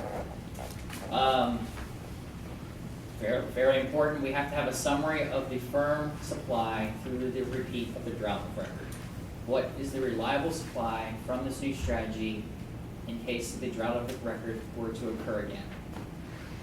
That looks at it from a hydrological standpoint, legal standpoint, and a physical standpoint. Hydrologically, is the water there? Legally, could someone get the permits to do that? And look, is it within state law? And then physically, what kind, is there infrastructure capable of doing that? Obviously, anything's engineering possible, but at some point you could get a little crazy with a 50,000 CFS diversion intake or something. So, anyway, also where applicable, it includes environmental flow standards, and where applicable means is on surface water management strategies. So, we also provide information on potential impacts of, we talked about this earlier, of the water, potential impacts on water resources, the environment, agriculture, and cultural resources.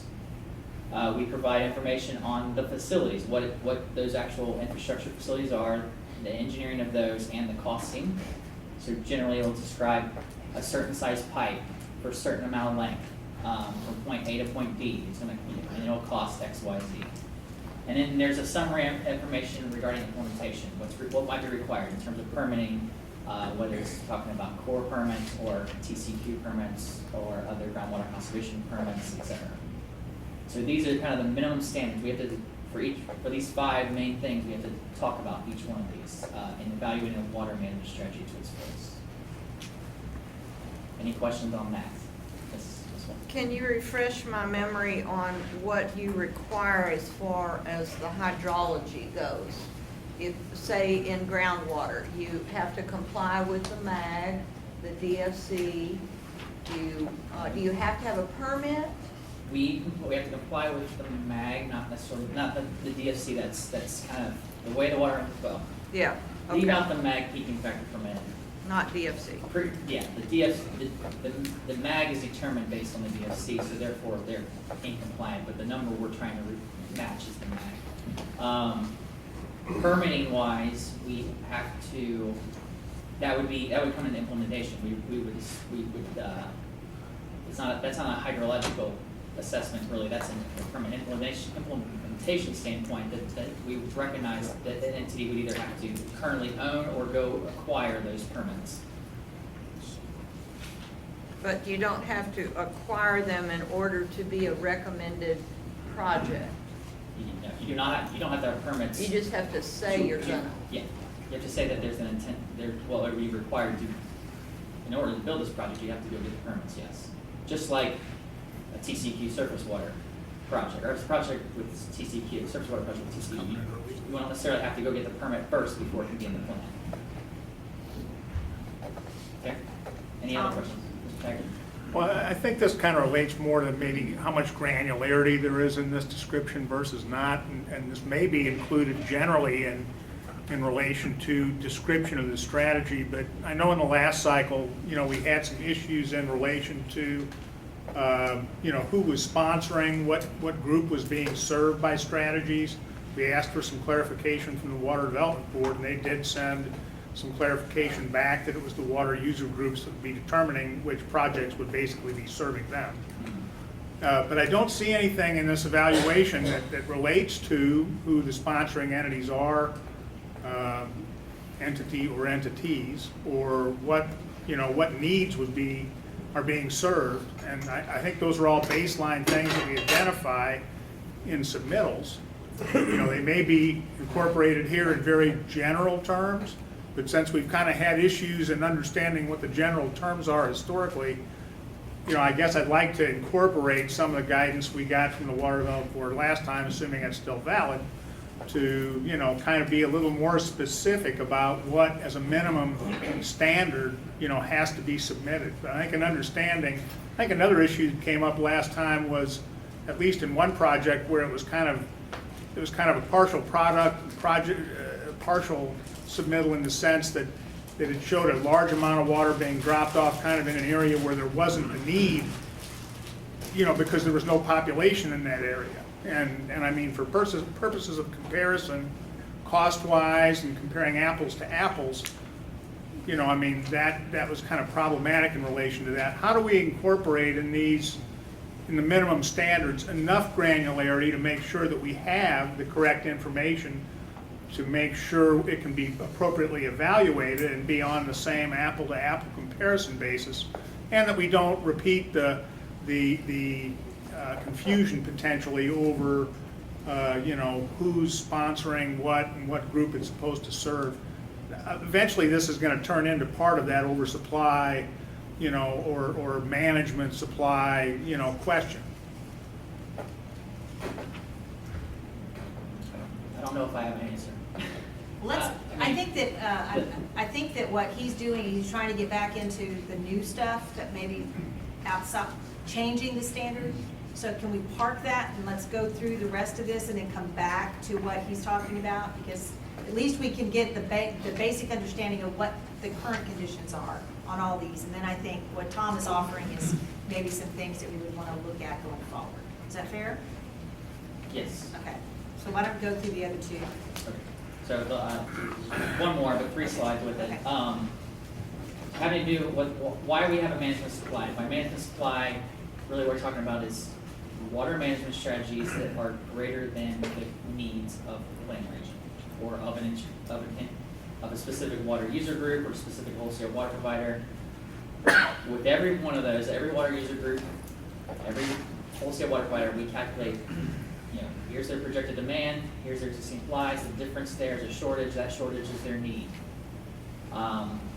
In a perfect world, we would be dead set on, we know the population projections and water demand projections perfectly, and we know the existing supply perfectly, so therefore we know the needs perfectly, we only need to build projects exactly for that.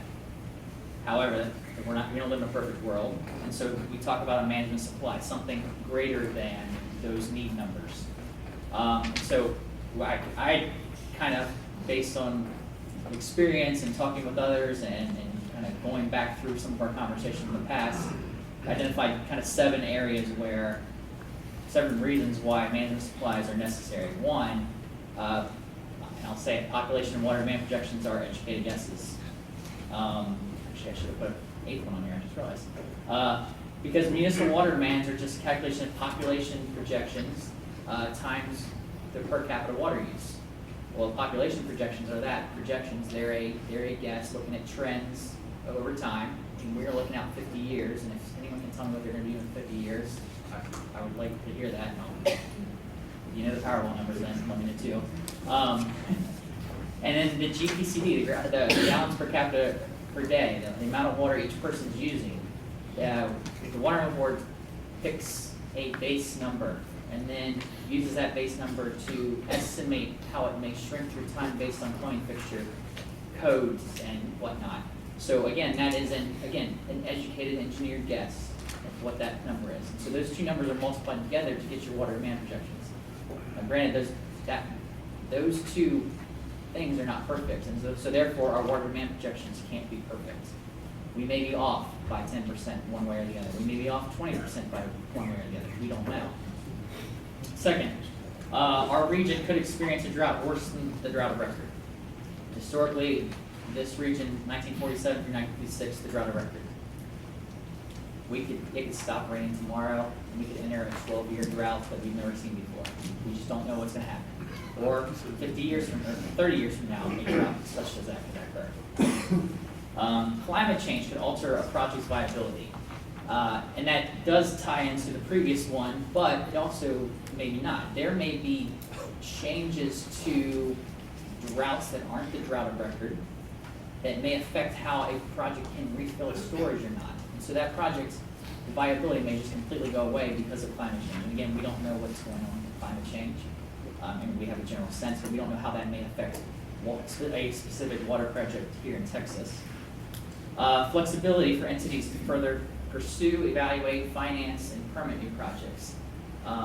They have, you can ask the water developers that sit around the table, they have difficulties in developing water management strategies in a timely manner. It takes a long time.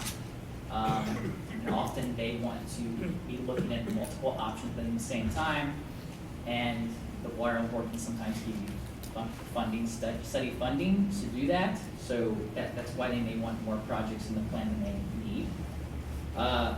Project viability might go away altogether. They may have an agreement with some third party that just dissolves and goes away. From a political standpoint, a project might just be shot. There's multiple reasons why a project could just go away outside of what we do in this room. And the guess is swift prioritization and funding. Again, this gets to why something's in the plan, how an entity may want to have multiple projects in there because they need to pursue swift funding. And then finally, entities sometimes do plan beyond 2070. I know it's 50 years from now, but there are entities that sometimes look about 60, 80, 100 years. So there's that as well. The one I should have mentioned too, kind of goes with the first one, water demand projections are an educated guess. Our evaluation of the existing supplies are an educated guess. The information we use, the WAM models, the GAN models, there's an inherent error in all of those. Whether, especially on I know for a fact on the WAM side, all that data is, all the naturalized flows are based on data that goes to stream gauge information and historical use information and historical return information. Well, stream gauges are notoriously off by up to 5%. Historical use information, historical discharge information, go back before 1980, not the best record keeping. Maybe you might get an annual number. We have a monthly model. So again, the evaluation of existing supplies are sometimes not perfect either. So anyway, any questions on any of these? Yes, Mr. Anderson. When you think of management supplies as a concept, it appears you're trying to find a way to address uncertainty with the implementation of the project for a variety of reasons. I believe that's what Todd is still having. But when you think of that, are we referring to only recommended strategies or both recommended and alternative? I think it applies to recommended and alternative. I think when. In combination, okay. Yeah, I think, well, I think in terms of a management supply factor that we do have to report in the plan, that is a strict calculation of the need versus the recommended strategies. But the uncertainty question goes across all projects, whether it's recommended, alternative, or needs further study. And yeah, a lot of these do deal with uncertainty. Some of them deal with more flexibility on the sponsor's part. But yeah, you're right about, I'd say 5 of the 7 definitely, or yeah, 6, I guess 4 of the 7 definitely go into the uncertainty side of things. Can you have multiple strategies, recommended strategies to meet the same need? Yeah, you can. We would be over-serving that need, but I believe so, yes. Actually, that does happen fairly often because this planning group has traditionally recommended conservation for all municipal WUGs, but then also tried to meet the full need with at least one other project. And any conservation that happens would just be gravy on top of it, essentially.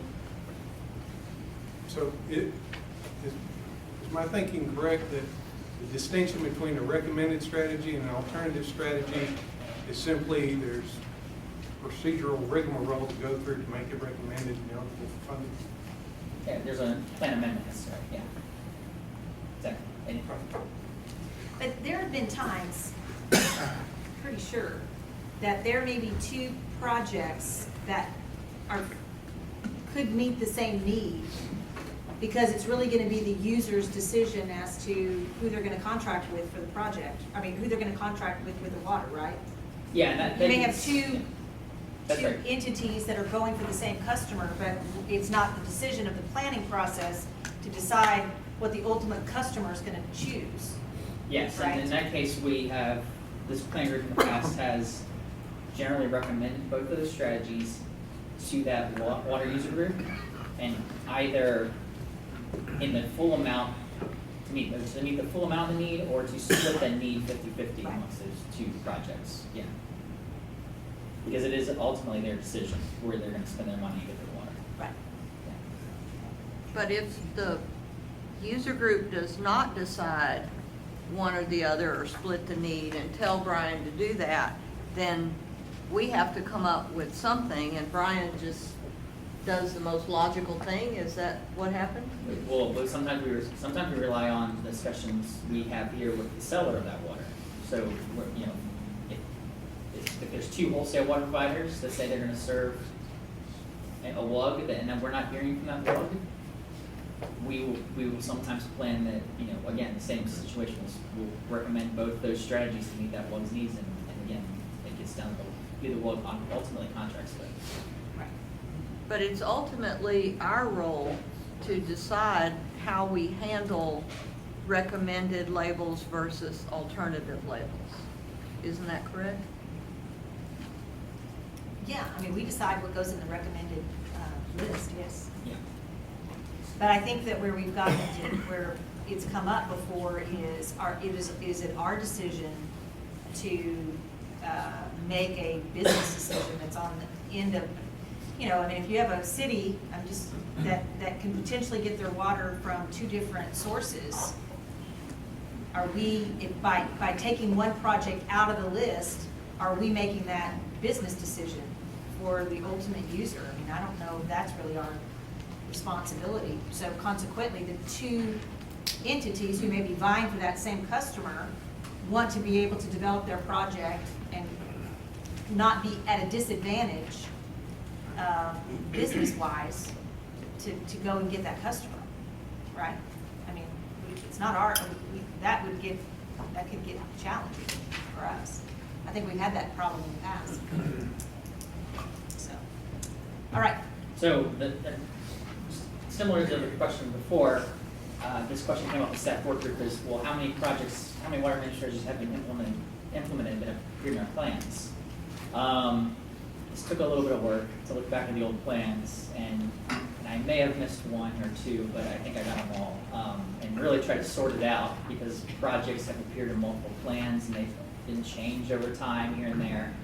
But at least from my knowledge base and trying to think, there are some strategies that have appeared in all plans, and to some degree, they've been implemented, including conservation, drought management, renewal of existing contracts, Edwards transfers. I know that has gone on historically through time.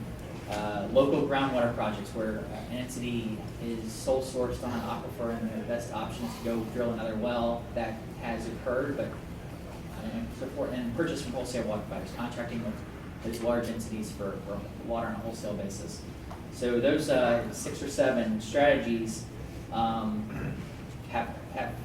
been in all the plans and have been occurring to varying degrees. And I want to make that point too, that I don't think anything from the, all the conservation recommended in 2001 regional plan has been implemented to its extent, but to some extent it has been. Looking at the 2001 plan, identified 4 of 24 projects, and actually note that the total there is taking out those 7 from the old plan. So that the 2001 plan had 31 recommended strategies. That took out those 7. So of the kind of infrastructure-based projects, 4 of 24 have been implemented.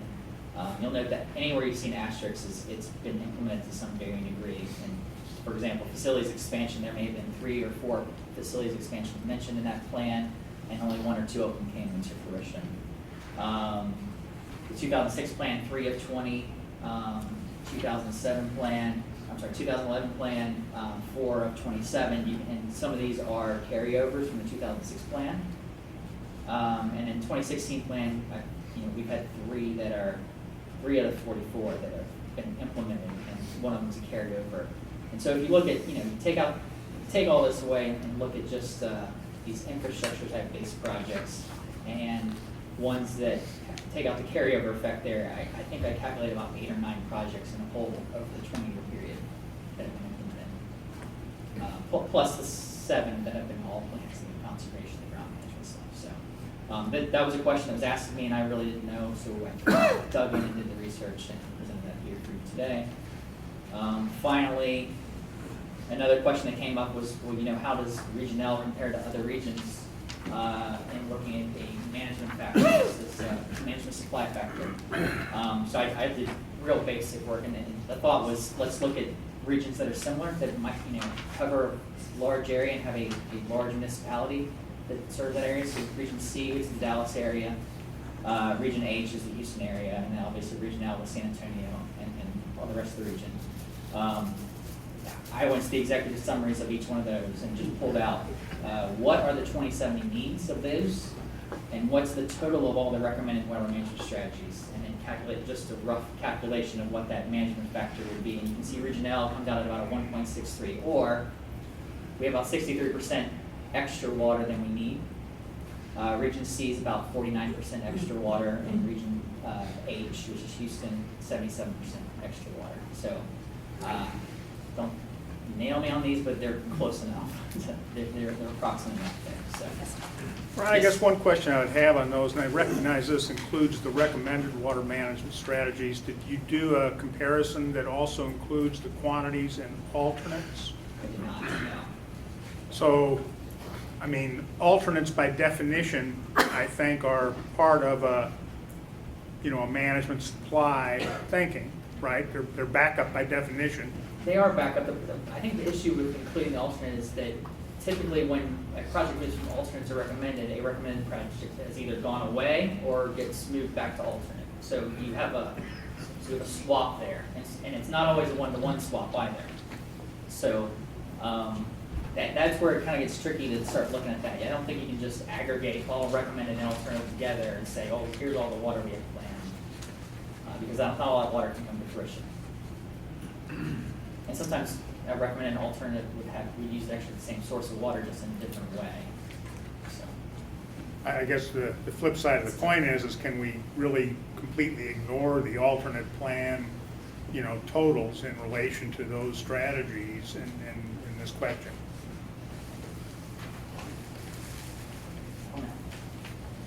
Well, it sounds like something I could look up and figure out. If it was in the executive summary, I can handle that. I found, I don't know if I found alternate totals, alternative water management strategy totals in all three of these either. That's the issue. You have to look deeper in the plan. Oh, well, I might not be capable. Because I think that, I think I think that's all I have. Yeah, that's the all I have. summaries for the plan only really look at the recommended strategies, right? Yeah, and this, the management supply factor we have to report is strictly on the recommended strategies versus needs for any individual water user group or wholesale water provider. That's right. So, this is just, like I said, this is just summary information, just kind of wrap your heads around what we've done in the past and some metrics and whatnot, so why things have happened in the past, so. Is there a minimum for the management factor or One, conversely? in theory. Yeah. Although that's not even, Zero that's not even said, because, you can have unmet needs, but if you have unmet municipal needs, you better have a really, really good reason and justify that. So in theory, it could be less than one, but ideally, we want to have municipal needs met with a 1.0 or greater. So one of the impacts of having multiple tiers of designation, recommended versus alternative, is the subsequent analysis of the impact of the plan focuses on recommended strategies. Is that correct? Yeah. Okay, I just want to do a time check. It is about 5 afternoon, and we still haven't discussed this, and then we have a couple more items to go forward. So we could break now, have lunch, come back around 1:45 or so, and continue our conversations.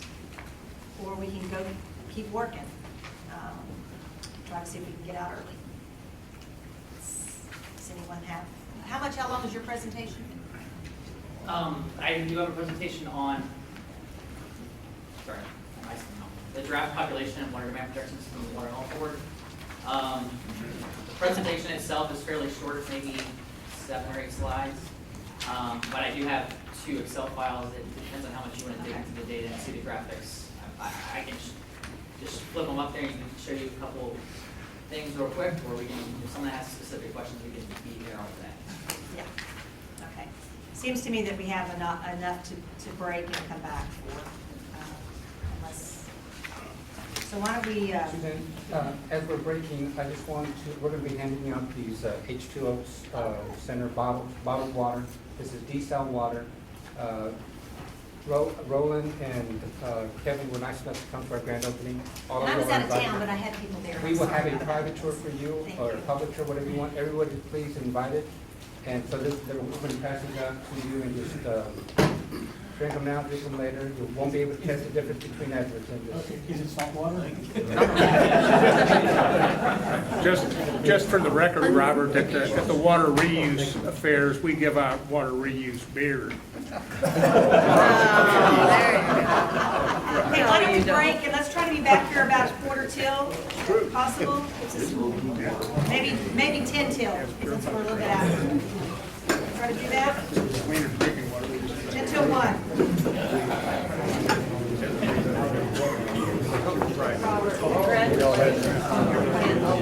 I read about it after it happened, and you were so excited.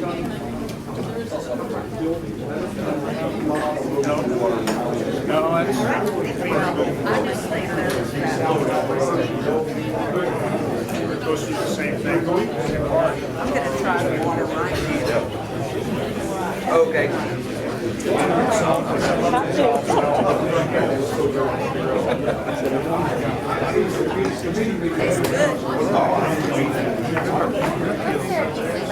Hold on, Tom Taylor.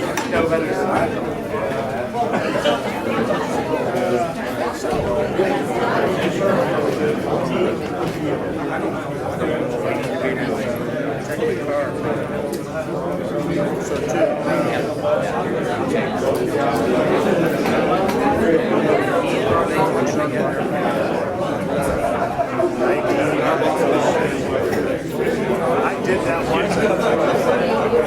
I'll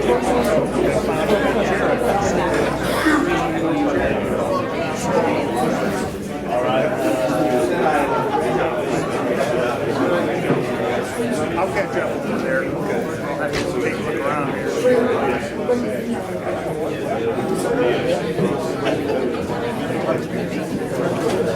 Yeah, in our area,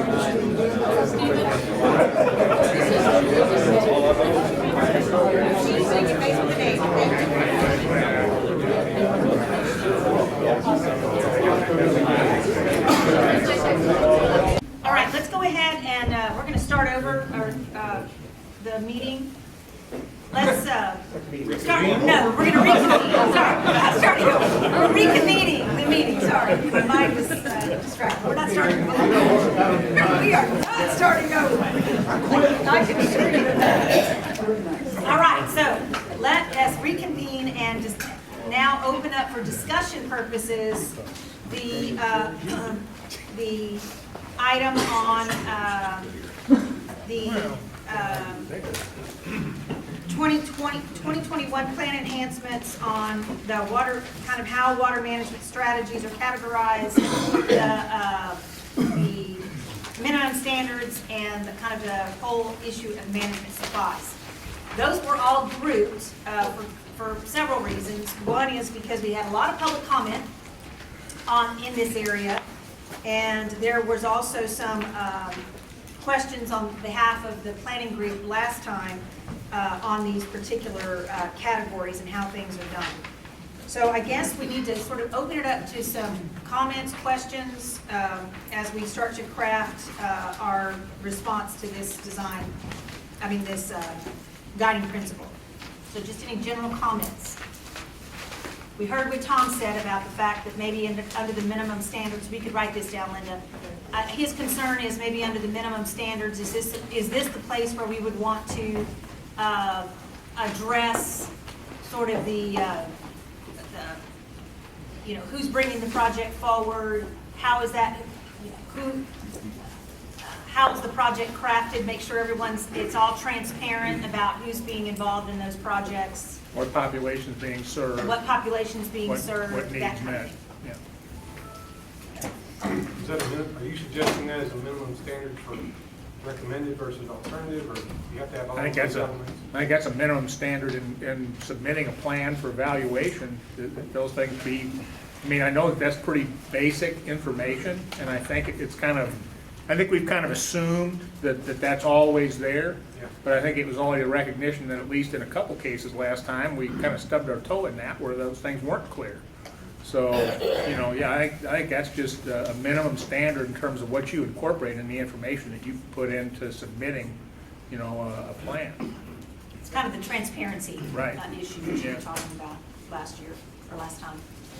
Generally, in the description, if they sponsor the identified sponsor's name, is usually either there or in the title of the strategy.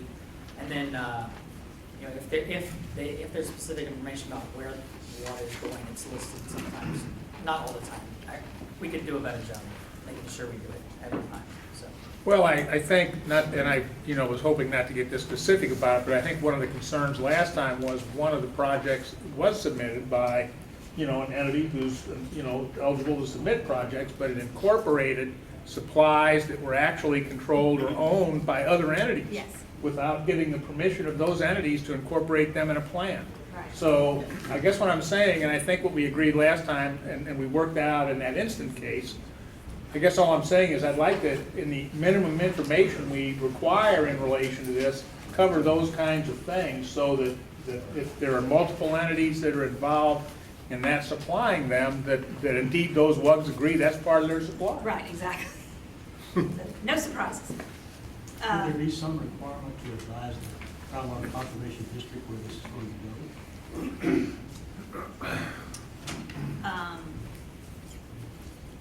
I guess we could, in other words, if there's a project being planned for a particular groundwater conservation district area, they would be informed. Not necessarily have to agree at that point, because their agreement may come when it's permanent or not. Maybe a little minimum. Just keep information to them. Okay.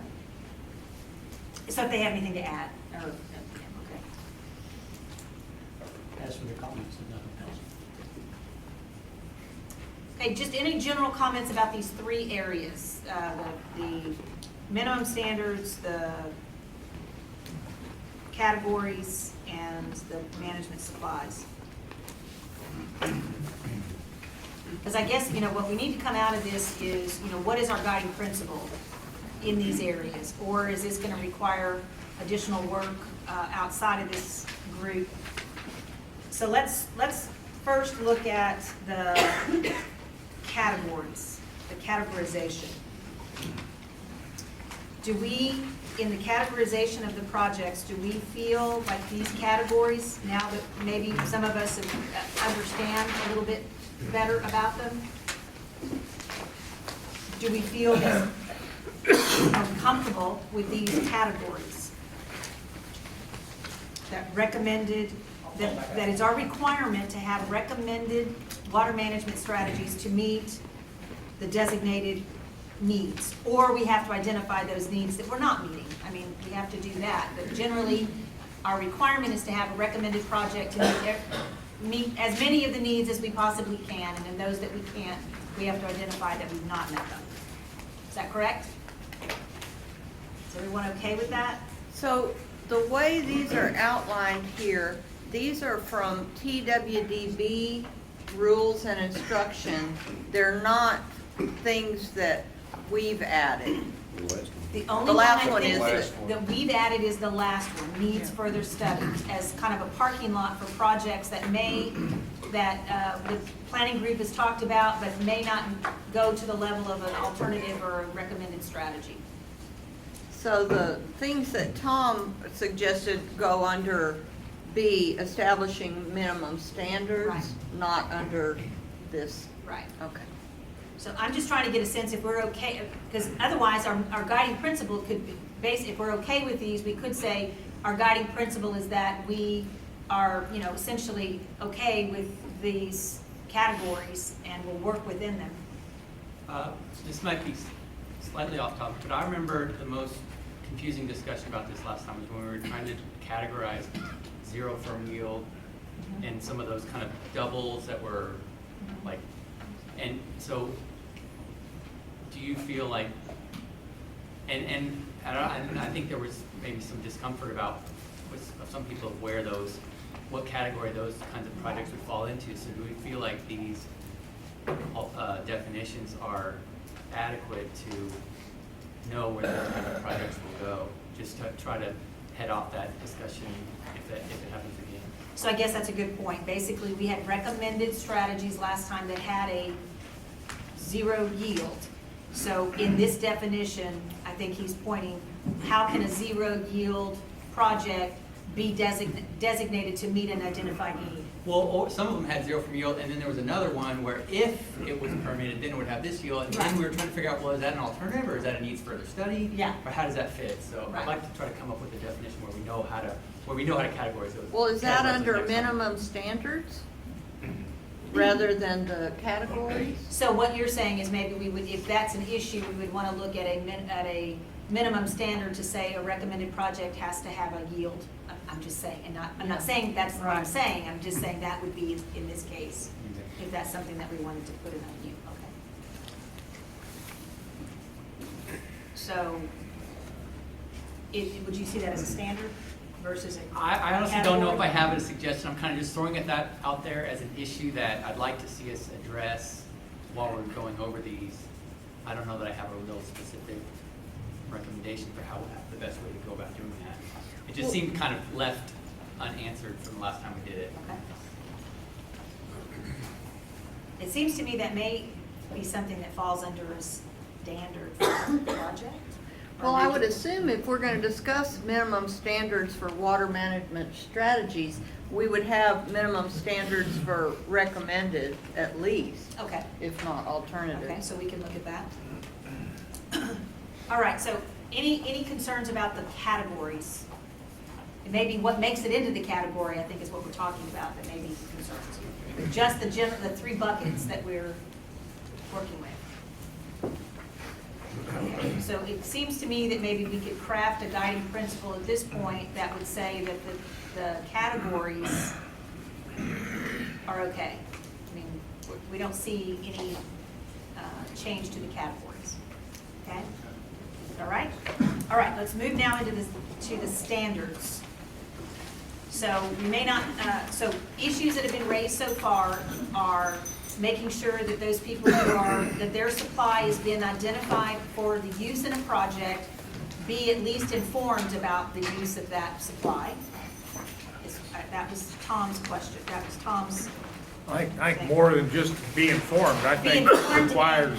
Well, I guess his concern, his add to that was, then do we need to let a groundwater district know that their water is being considered into a project? They would not necessarily at this time have an approval of that because their approval process may come in a permitting process or somewhere down the line. I have no problem with it being in them getting notified or having that as a requirement. I think the difference is for WUGs whose projects may be included in another project, that WUG has to do more than just be informed about it. They have to consent to have it in that project. Especially if it's a supply component. So as an alternative, if they said, our option is we're gonna buy that WUG's permits out, then that would be okay?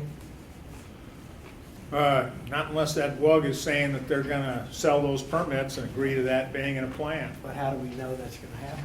Well, you don't. That's what I'm saying. I don't think you can get something in the plan that's relying on somebody else, you know, acquiring something someone may not be willing to sell. Okay, so, but we have that. We, for instance, Church Seguin had that as one of their alternatives. If they didn't get the permit, I think it said that they were gonna buy out other people's permits in that county. And so that's in there, so you're saying that that's not right? They're indicating they were gonna buy permits from private owners. Right. I'm talking about water user groups that are primarily But how do you municipal know that entities. they're willing to sell? Same alternative that you said. Well, but I think what he's making the distinction between someone, another water user group has control over a water supply, either already has a contract for it, it's already theirs, it's their supply. And what happened last time is there was a project that was put in that says, okay, we're just gonna go and get that supply and make it part of another project. And in that case, I think what you're talking about is that's a business transaction that would happen between a permit holder, similar to what happens on the Edwards. I mean, there's always transactions. A private entity, I mean, a private landowner may have a permit that one of the management strategies is that SAWS go buy that permit. If the willing buyer, willing seller, it's a transaction that is theirs. He'd buy either a landowner or a WUG. It could happen. It can. It can be bought out. So, I mean, I think the project in question was showing that you could really regionalize some of these individual WUG projects and come out with more water at a cheaper price. And do we want to not show that in our plans? Do we want to say, they don't have to, the WUG doesn't have to take that project. You can say, no, we're not going to do it. Well, why wouldn't you want that out there to see if it could give you more water for a cheaper price? Well, and this is what we what's asked the the Water issue? Development Board for guidance on, though, when they sent us a letter saying that it's up to the WUGs to determine which projects will be serving their entities. That's true, but it's just a plan. You can say, well, we don't want to do that, but why couldn't it be in the plan? Maybe you would decide later on you wanted to do it. I think the project we're talking about was not recommended nor alternative in the final plan, it was just it needs further study. So I think in the final plan, after the groups met, because we weren't even aware that was being submitted in advance, was part of the problem. But after the groups met, we agreed to have an alternative, project placed in the plan, and I believe it's in there as an alternative currently. But it would take all three of the entities involved to agree to move that to you know, a recommended strategy. I mean, that's how we resolved it. I think the biggest part of the problem was it was not something that, there wasn't any communication in advance in relation to that project being submitted, you know, with the other entities. So it was really more of an issue of making sure that the people who have the supplies that are being proposed, are being submitted as a project, are aware in advance. Yeah, I think, I mean, in That's my all. mind, if it's a joint project, I think you know, if there's 3 parties in a joint project, all I'm saying is, as a minimum requirement, all 3 of those parties should support putting something in the plan to address it. Right, sure. Okay, I mean, we may not be able to solve all these today, so I'm just wondering, given the time and some of the dialogue, which I think is very important, of the 3, I mean, obviously, it looks like there needs to be some conversation about minimum standards. It looks to me that there may need to be a little bit of work on this outside of this forum here. I mean, I know we're not trying to get work group heavy here, but maybe we could have a small group of people who look at these minimum standards and determine whether or not if there's something missing and bring that recommendation back, maybe working with Brian. And like what Diane was saying, do we want to have a different minimum standard for a recommended project versus an alternative project, for example? That was one of the issues she brought up. Maybe, maybe not, I don't know. I just don't know if we're going to solve that here today, because it's a lot to look at. So could we get maybe a small group of people to work together and just look at these standards and see if there's something that we would want to recommend, either keeping it the same? Refresh my memory about the zero firm yield. It's been a while since we discussed that. Didn't we have a work group on that? No. We had a work group on groundwater. It was a work group on groundwater that came up with that particular mechanism of describing Right. those groundwater projects in the plan because of that situation with MAG and whether there were projects or existing users that exceeded that MAG. So that came directly from a work group. And early in the planning process, by the time we got to where the rubber met the road at the end of the planning process, I think that, you know, remembering why we did it and all of that came into play. And I think we got some issues at the end by the public saying, how can you have a project that's a minimum, a zero yield? And we may want to put in the standards, what would justify a zero yield project? I mean, that would be reasonable to have in our guiding principles, that knowing that we've done that in the past, if we think that that's something that we could see in the future, then we would be able to say it met our standard for a zero yield project because of whatever. Versus it looking, so that the public understands that we gave some thought to that and it fell within some standard or some criteria that we've established as a group going forward. So my proposal on the table is that we get a small work group together to look at these minimum standards and see if there's anything that we would want, either as a guideline, come up with a statement about it, or suggest some guiding principles that we would want to abide by in this regard. Would someone like to serve on that little work group? So Tom, Con, Tim, Donovan. Okay. Tom, Con, Tim, and who's the other? Greg. Greg. Tom, I got Tom, Greg, Con, Tim, and Donovan. I think that's good. And Tim can. No, I was gonna say, if Tim, would you? Could you share this one?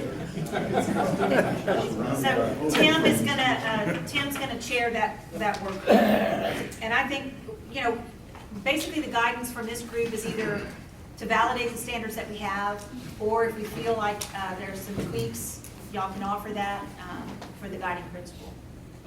Okay? When would you, is this about the same time frame that you would meet, or is this? You said May of 2018 for the one that we were doing before. Yeah, this gets to a water management strategy evaluation, so yeah, by May 2018, we should be fine. Okay. All right. Unless anyone's really getting gung-ho about doing an evaluation of water management strategy right now. Okay, and then the last of the area here was the management supply discussion. And this came up quite a bit in our from some of the public input.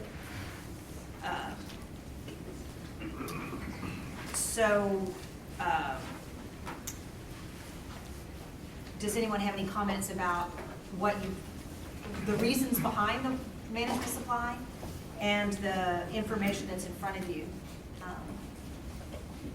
regarding management supplies? Well, I'll just say that to me, there's no question but that we need to have management supplies. The question is, what is overplanning? And that's where we need to focus. To me, you could focus on that by, talking about the standards for alternative versus recommended strategies. You know what I mean? The minimum standards? Yeah, having some kind of minimum standard so that you just don't throw everything into recommended just because it's been suggested. But I know everybody's not gonna want their item to be recommended because then they'd have to go through the amendment process.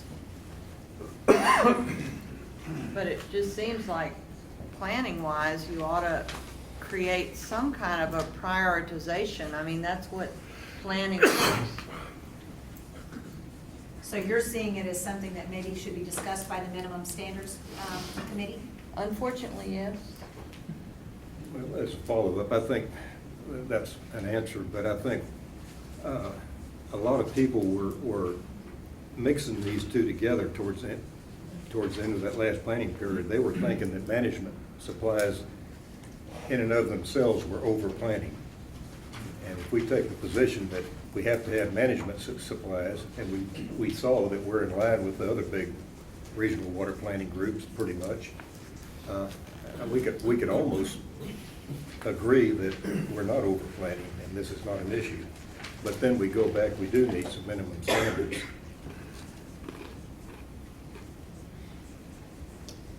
Because, it was brought up multiple times in the last planning cycle at the very end, was that are we having too many plans when there's no need, supposedly? But if we, in my the way I look at it is that's true planning. So if you have overabundance of water in your planning, then that need, the use is going to come sooner or later. And so I don't think that any water supplier is going to disagree with that. If they have the funds to do it, this board should not restrict the SAWs, the GVRAs, the SARAs, or whoever's out there that's making these strategies, that we restrict them in any way. I think the more water available for use, the better off we all are in the state of Texas. Well, not quite everybody. Well, Donovan, you have a comment? You say similar to what he said, so I'll just say ditto to what he said. It's hard to say over planning. There are lots of plans that get, or lots of strategies that get on the books that ultimately don't ever even become reality. So sometimes you need to put extras on there. But yeah, sometimes you want to be able to grow into a supply, so you need extra water on the table. So I find it hard to limit that to a certain amount. Well, my thought is that if we were actually planning for all the needs of water, then over-planning might be more palatable, but we're not planning to have enough left to actually have rivers. And so that's where the problem comes up with a lot of the comments that we got, is that everybody saw this as our water planning efforts as trying very hard to eke out ever more from groundwater supplies and surface water supplies, while not really addressing the planning for the needs of the actual resource to make sure that it's not mined or pumped unsustainably or so much withdrawn that not enough fresh water reaches the bays. And I realize we are not the BBASC, as Mr. Puente says, but there is that balancing that we have to do, and that we're actually required to do as part of the planning process. And so I just want there to be a sensible answer to all the people who have commented about the overplanning. And I don't think the answer that other people are doing it, so we are doing it too, is a good enough answer. I realize that in groundwater, we do have some limits with the MAG and the DFC. But even that now with the averaging is trying to eke out even more water. So I just want y'all to remember that the needs that affect a very large economy, the recreation, fishing, wildlife-related industries are not getting the water. And we also are not meeting the agriculture need in our plan. So we just have to keep that in mind. I would say all those are very important issues, but there are bodies in place to look at those. This body, I don't think, is equipped to decide how much water should be in the rivers, how much water should be in the aquifers. I think the GMAs, the GCDs are all set up to manage the aquifer levels. There are other bodies in place, the TCEQ goes through it. There are other bodies to manage those, and while we have to assess the impacts, look at them, and part of the planning process, I don't think it's Regional's role to decide how much water should be getting to the bays, to the rivers. That's a pretty large job, and I think it's not part of the code. And then I'll comment also, just for clarity, is I don't want anybody listening at home that listens to the tape or however it goes. It's not Kevin Yanni going and saying that we need to have abundance of water supply, water planning. That is true, but we were still going to have to, there's rules, echo what you say again. There's already agencies out there that protect that. You're not going to dry all the rivers up. Water's still going to get the bays and sanctuary. There's plenty of organizations and plenty of government entities out there that make sure that's going to occur.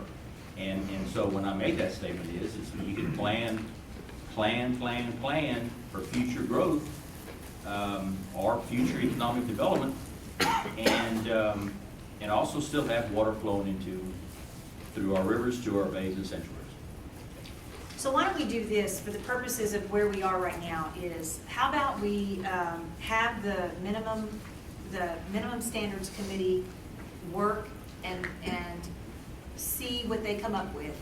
And maybe what we can do is table this discussion on the management supplies until we see what they're going to come up with as it relates to minimum standards, and then come back and look at this. Because I think that, like Diane's saying, there could be some relationship maybe between the two.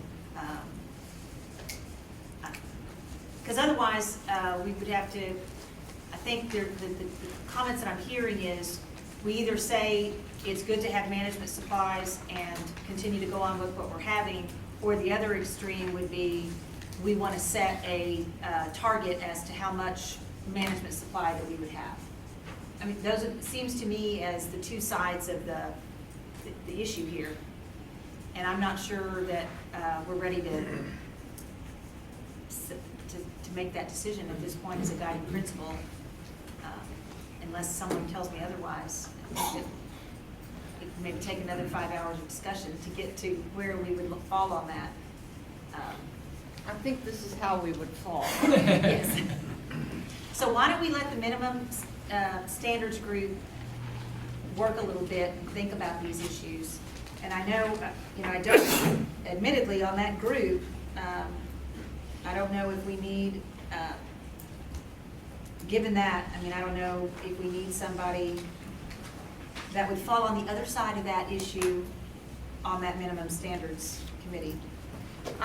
Because I represent the public interest and because we had so many comments on that, I do want to serve on that. I was thinking that I wouldn't serve actively, I would just attend the meetings, but it's probably better that I am able to say something. Okay. So, do we have a consensus then to let that group do a little bit of work, come back, and then we can address the management supply issue? Is that, I'm not trying to avoid our work, but I think they are linked. Is that all right with you, Con? Oh, yes. All right. So I think that this is still gonna, we're gonna kind of table this one for a minute, for a little while, and then see what we can do to come back to it. Okay? All right. So with kind of closing this up, then I think that as it relates to this particular issue, we really don't have a recommended guideline that will be drafted at this point, given the work group's work and coming back on this at a later time.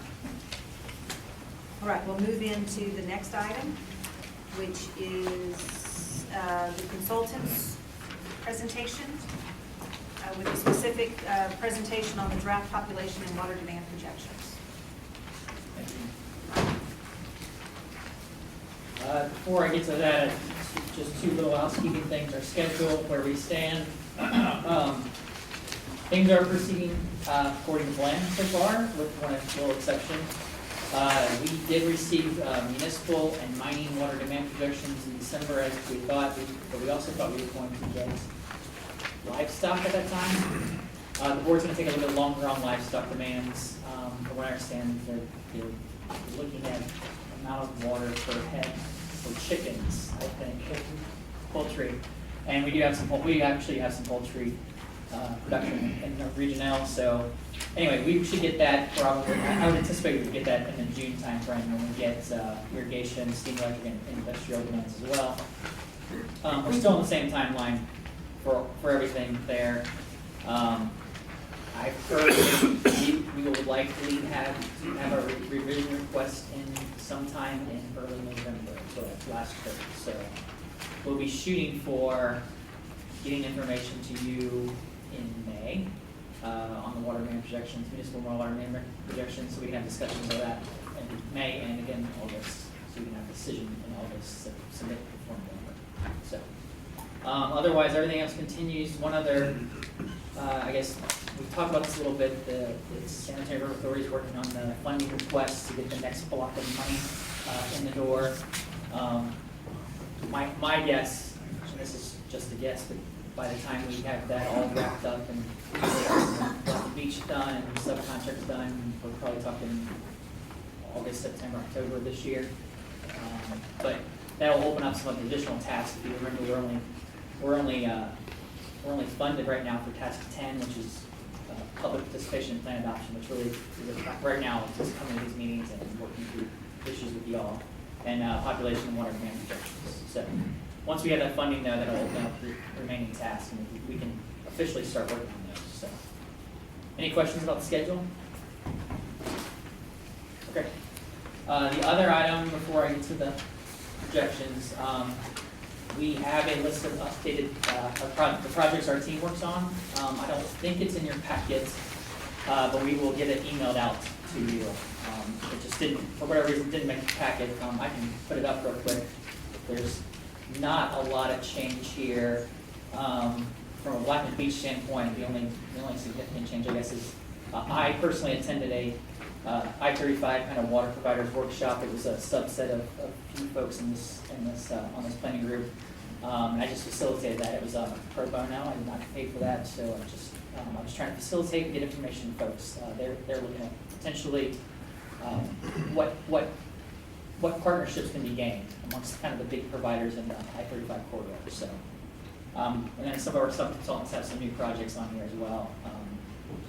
But once you get this list, like I said, we'll email it out. If there's any specific questions, feel free to email me about, hey, what's this project, or what's it about, or who's doing what. So, and if I can't answer it, I will get more sub-consultants to answer it. So, population water demand projections. So I have a quick little PowerPoint slide, and then I have two spreadsheets that have a ton of data in them and some summary graphics. We can dive into that as deeply or as shallowly as you wish. So, but first, let's just kind of go through this. This presentation is kind of meant to just remind you what we're doing this cycle in terms of switching from municipal-based projections to utility-based projections, but then also looking at kind of high-level summaries of the data that we received, the draft data that we received from Water Development Board, and then a couple curiosities that we'll have to work through over the next month or so, and just make sure we understand what's going on. Things that kind of caught my eye. So if you remember, we're moving to utility-based planning. The previous cycle, we were still municipal-based planning. So in the previous cycle, 2016 Regional Water Plan here, we had kind of two examples that occurred, and this is very genericized versions of these that it happens in varying complexities across our region. But we have a city boundaries in green, and yet that city's utility served not only everything in the green, but also served parts outside the city. A great example is the San Antonio water system. The second example is we might have a city where part of the city is served by the city's water utility, but the other part is served by a water supply corporation, and that also is served outside the city limits. So in the 2016 plan, how those two examples were taken care of is that we actually would, in example one, we actually had two separate entities. We had an entity for the city, and then we had an entity for the city's utility outside of the city limits. In example two, the city dominated here, and the Water Supply Corporation was only shown as serving outside the city limits, and the city was quote responsible for everything within the city limits. From a water planning standpoint, that doesn't quite make very much sense. So moving forward to the 2021 plan, same examples. However, what we would have is in example one, we just have the city's utility boundary.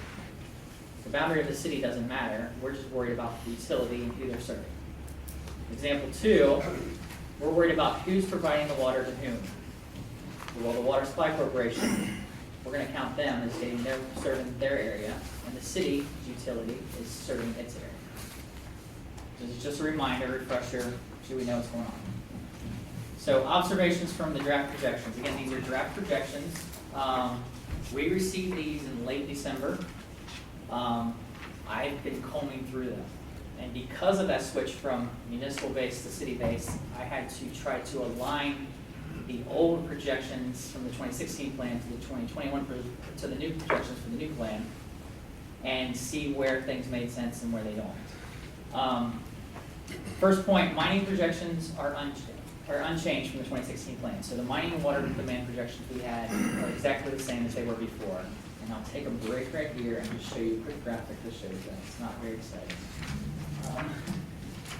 But you can see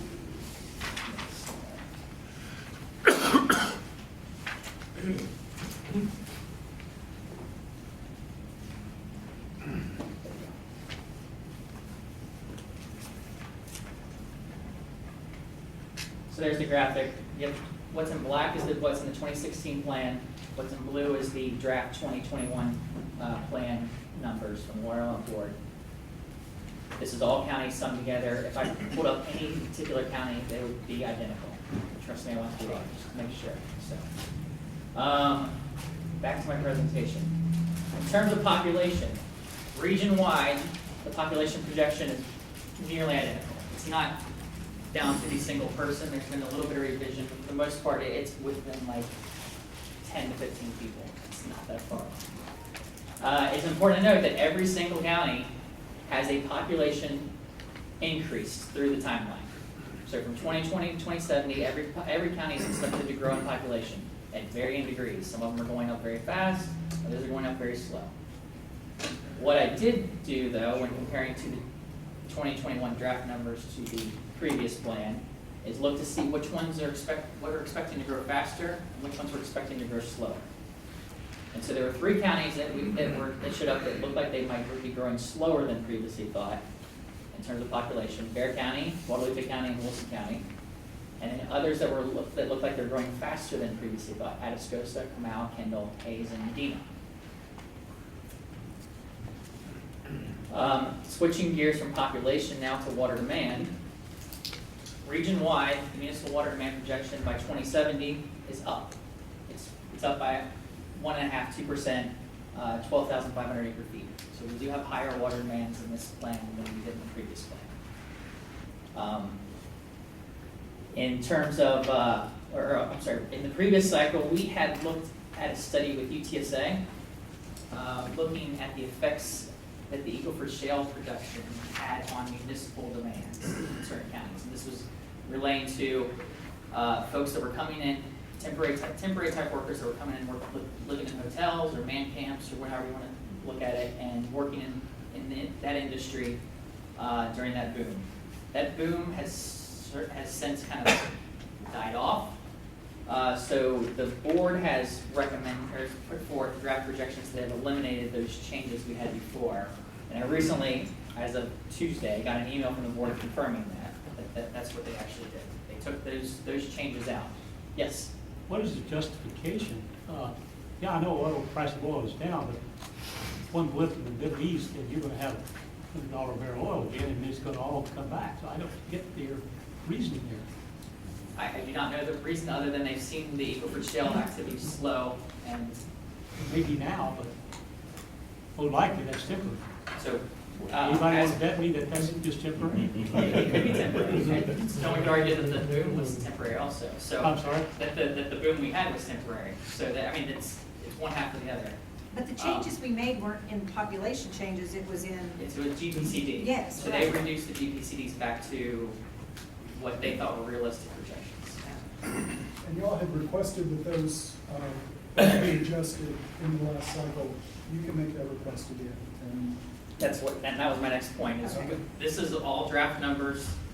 We have a chance to ask for revisions. If we want to discuss this again and ask for those municipal demands to be higher because of the secondary effects of folks working in the Eagle Ford Shale area, then we should do that. And what we did last year is, they won't let you change the numbers, the population, but they will let you change the consumption, right? So that's. Well, we could change population, but we'd probably have to steal it from some other county or some Yeah, other you place. have, So it's basically the easier. region numbers have to stay the same. Yeah.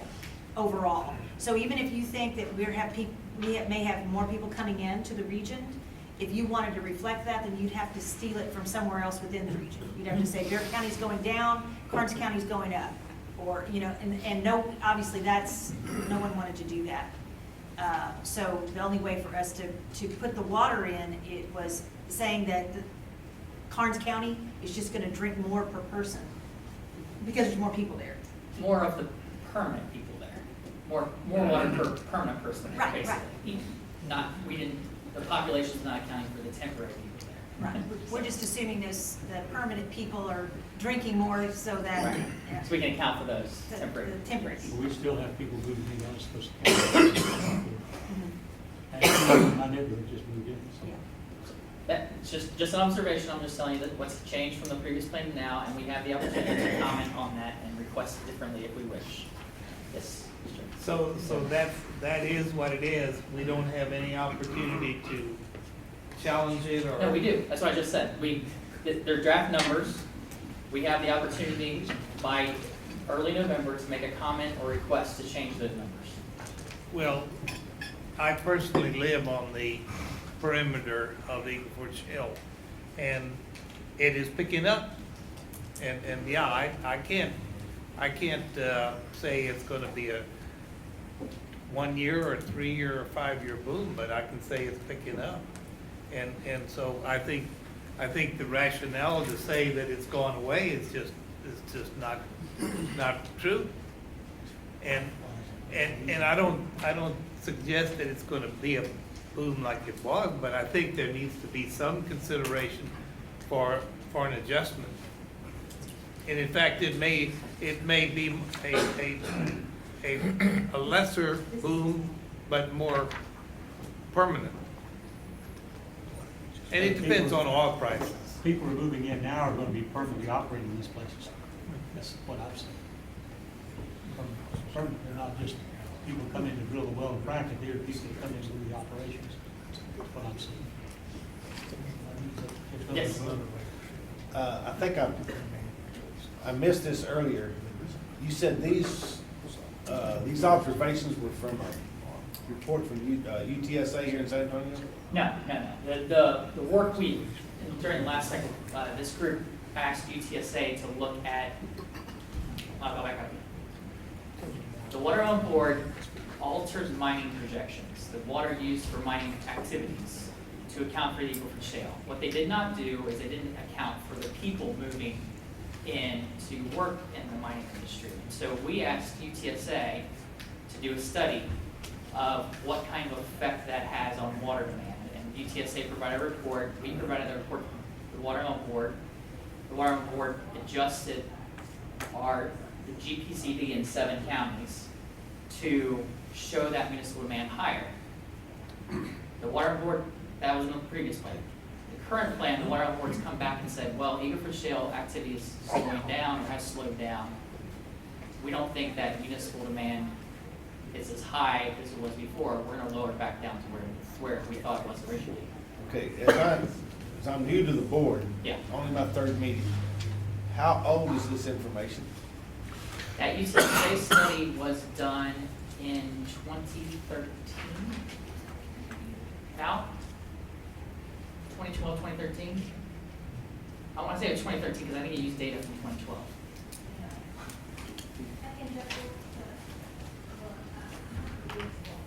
Okay. This is something we can discuss, and make a decision on sometime between now and November. Just trying to make an observation of what we have right now. So, 3rd bullet point here, countywide, looking at all 20 and a half counties we have, 3 counties' water demand projections are significantly lower in the draft projections than they were in the 2016 plan. Those are Caldwell, Guadalupe, and Wilson County. Significantly, you're gonna ask how much that is. I generally kind of just eyeball that and just like, is it going up by more than 100 or 200 acre feet per year, or down by 100 or 200 acre feet a year or more? So that's what that was. And countywide, 7 counties had water demand projections that are significantly higher. Those are Atascosa, Bexar County, Comal, Hayes, Medina, Uvalde, and Victoria. So as compared to the previous plan, water demand in those counties are higher than they were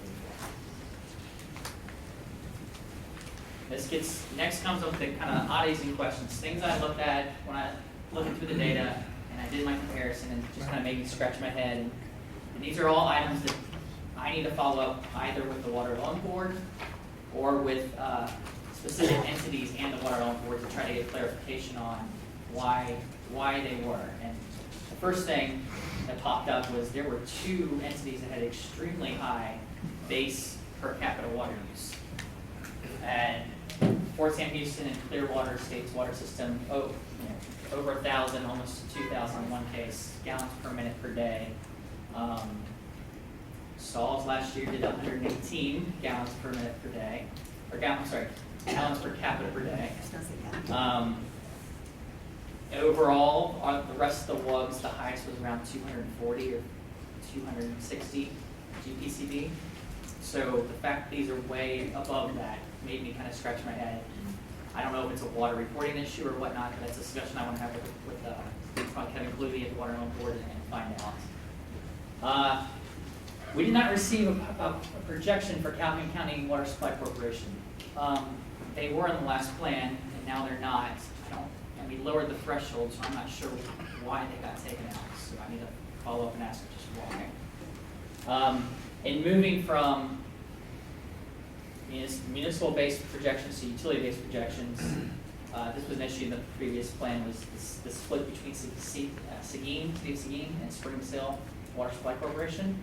That split has appeared to have occurred, but I don't know if it's occurred to enough degree. And so I need to work with Commissioner Erger and the Water on Board to figure out if that water demand is being accurately portrayed between those 2 entities. And I'll reach out to the City of Seguin as well.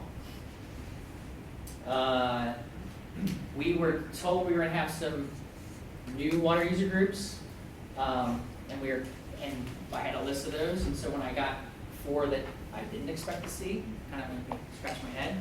I think I actually heard an answer today. It has to do, I think it has to do with lowering of the threshold from, what is it? Down to 100 gallons per capita per day now, but what was it before? 140? I can't remember what the old number was. But I think that's why we have 4 new ones. Likewise, I expected to see some others, and I didn't. So I think it has to do with I'm not sure why GPRs, but we have a few that I expected to see projections for, but weren't included. Again, I just wanted clarification on those. Similar to the split for seeing Springs Hill, Springs Hill, the cities of Santa Clara, Berlin, and St. Edward, they do not actually have their own utility.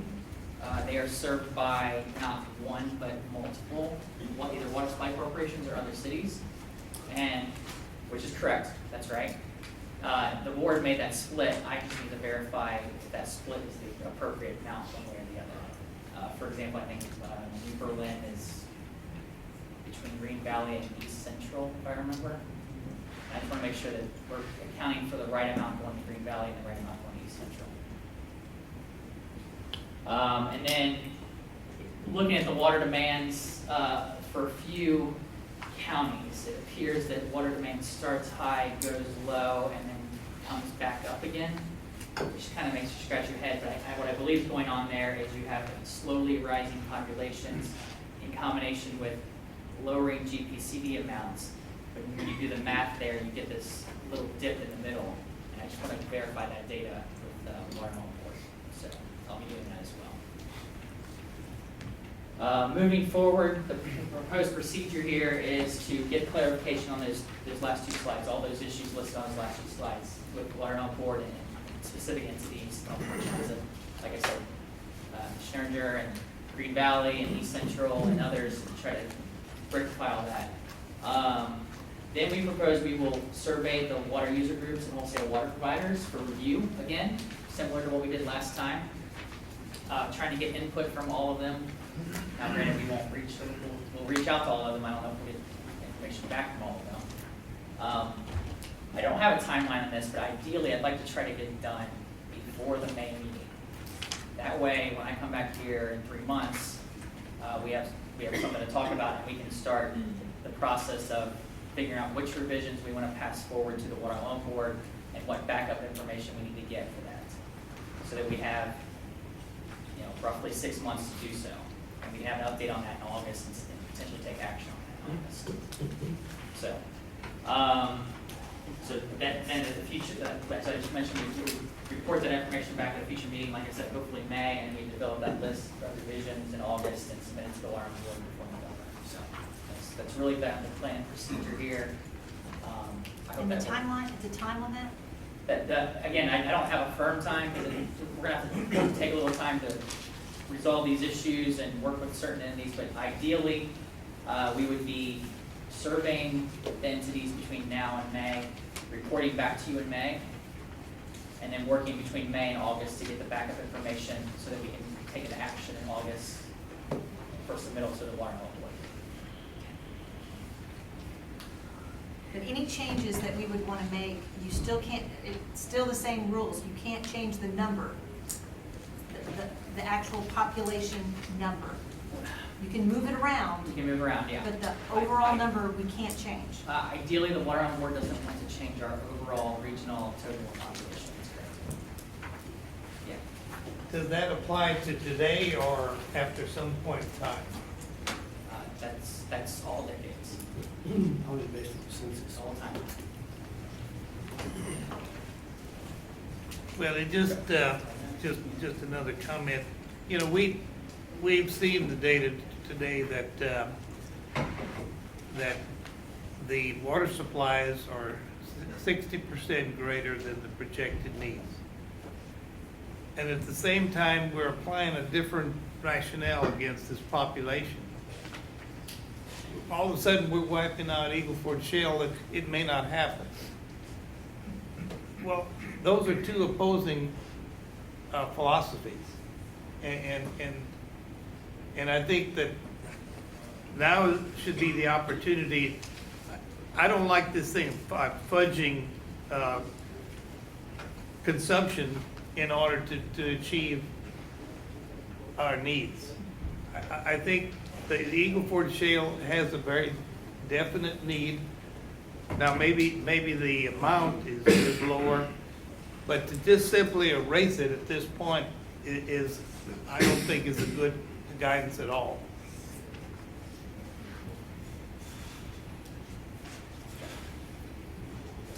As I mentioned, I do have graphics. If you guys want to see some specifics of county, either population or water demand projections, or a few entities, bigger entities that pull together as well. Is that something you guys are interested in? Yeah, I think I'd like a glance at what they sent you. Sure. Let's look at population real quick. Second. Split it properly. So, in total here, we have all of Region L. You can see, I mentioned this earlier, the population didn't change. It actually does change a little bit. So, like by 2070, the yield number was 5,028, and now it's 123 or something. So it does change. It's very minimally. If we looked at some specifics, I don't have every single water user group here, but I do have some county summaries. So Bexar County, for example, I mentioned it's not growing as fast as we thought. So you can see in the black was in the old plan. Blue is in what's in the new plan. One of those that was growing faster was. So let me ask you just a question about that specifically. Okay, Yes. so, and I don't know facts here, but the city of San Antonio has been going through a master planning process, and they've done some projections based on growth and through that process. And I know as part of that, SAWS has also been looking at their population projections. So I guess my question is, if through other data, and kind of getting to Art's point, if we have other studies that have been done that would counter this information, We can provide that and ask. We can always ask. and, okay, so we can use other population projection data. Well, we can ask. We can't just, well, I know, I understand that, but I mean, if it seems to me that it would have a better chance of being incorporated if it's validated in some other Absolutely. Planning process. I mean, a major metropolitan city is using a different projection for their growth. It seems like that would have some validity, I would think. And I don't know what San Antonio's numbers are compared to these. We'd have to go back and look, but I was just curious. A lot of what you're seeing here is not SAWS related. It's outside of SAWS, but still in Bexar County. Because if I pull up SAWS, you can see that SAWS is actually growing faster than the board previously thought. So that, when you look at 2070 here, that blue bar is definitely higher than the black bar. So it's not and I had a discussion with Stephen Seaver here about this. It doesn't appear to be that the Bexar County kind of oddity is a SAWS issue. It's the other entities that fall within Bexar County, like the Fort Sam Houston and others. So. Oh, okay. Yeah. So Bexar County's not really Force Bexar Base, County. Blackland. Yeah. Bexar County's not Bexar County as a county. Well, no, it's Bexar County is, when I put Bexar County up here, it's everything in Bexar County, including SAWS. But if I just show you SAWS, you can see SAWS is a different story than that, which means that everything else outside of SAWS has to be doing the opposite, right? Or something out there is doing the opposite. So, and I wanted to bring that point up. What was the Comal County was one that was looking like it was growing faster than previously. Mr. Tagger was interested. I do have San Marcos in here. And it is looking like it's growing faster. If we switch from population and we go over to water demand, we can start looking at some things there. See, that's tiny. Let me get over to municipal. Where is it? You can see these workbooks are rather large.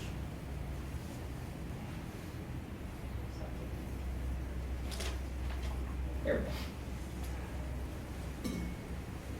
So again, Region L, overall, the water is growing. If you look at the difference here, that's at 12,500 acre feet I mentioned in the presentation. If we pick, say, SAWS, You can see that their water demand projections are larger than they were in the 2016 plan. If I look at, say, Bear County, likewise. Let's look at,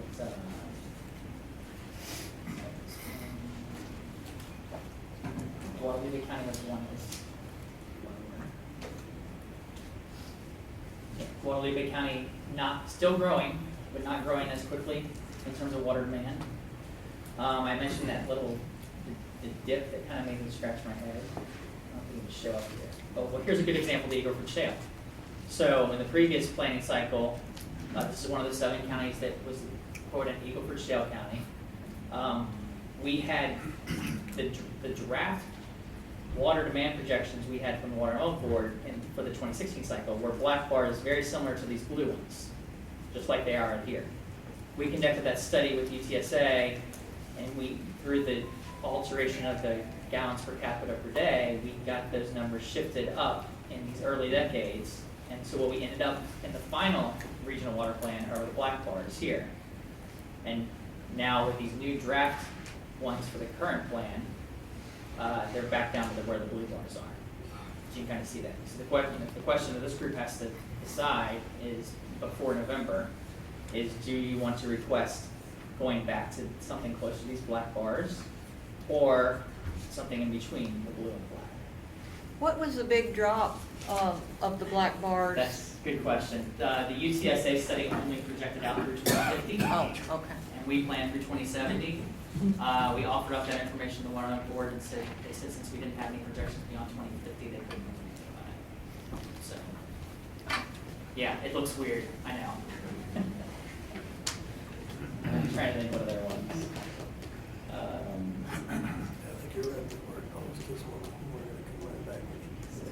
Hayes County here, Victoria County, since I know we have a lot of Victoria, well, City of Victoria actually, we'll do that one first. The City of Victoria is almost identical. No real changes. If I look at Victoria County as a whole, a little lower. So while the city's staying about the same, there's another entity there that's maybe a little slower. Yes? Hate to be too personal, but you look at Atascosa County, yes.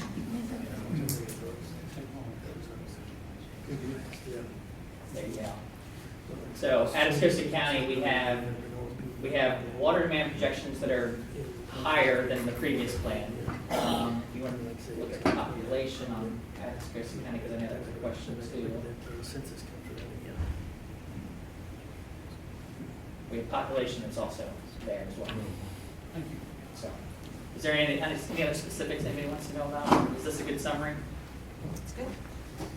Yes. Sorry, when you showed the county of Victoria, I'm trying to reconcile that with your slide number 5, where you say water demands are significantly higher than the number of counties including Victoria. Is that reflected in the graph?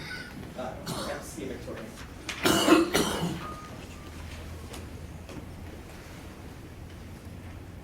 Water demand? Really? Did I say that? Give me a second here. 7 water demand projections are. That makes it clear. I think that was, which slide was that? It's 7 counties. That's bullet point. Huh.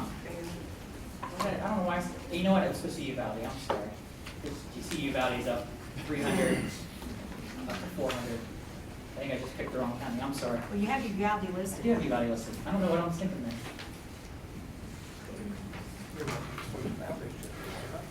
Sorry, I probably mistyped something.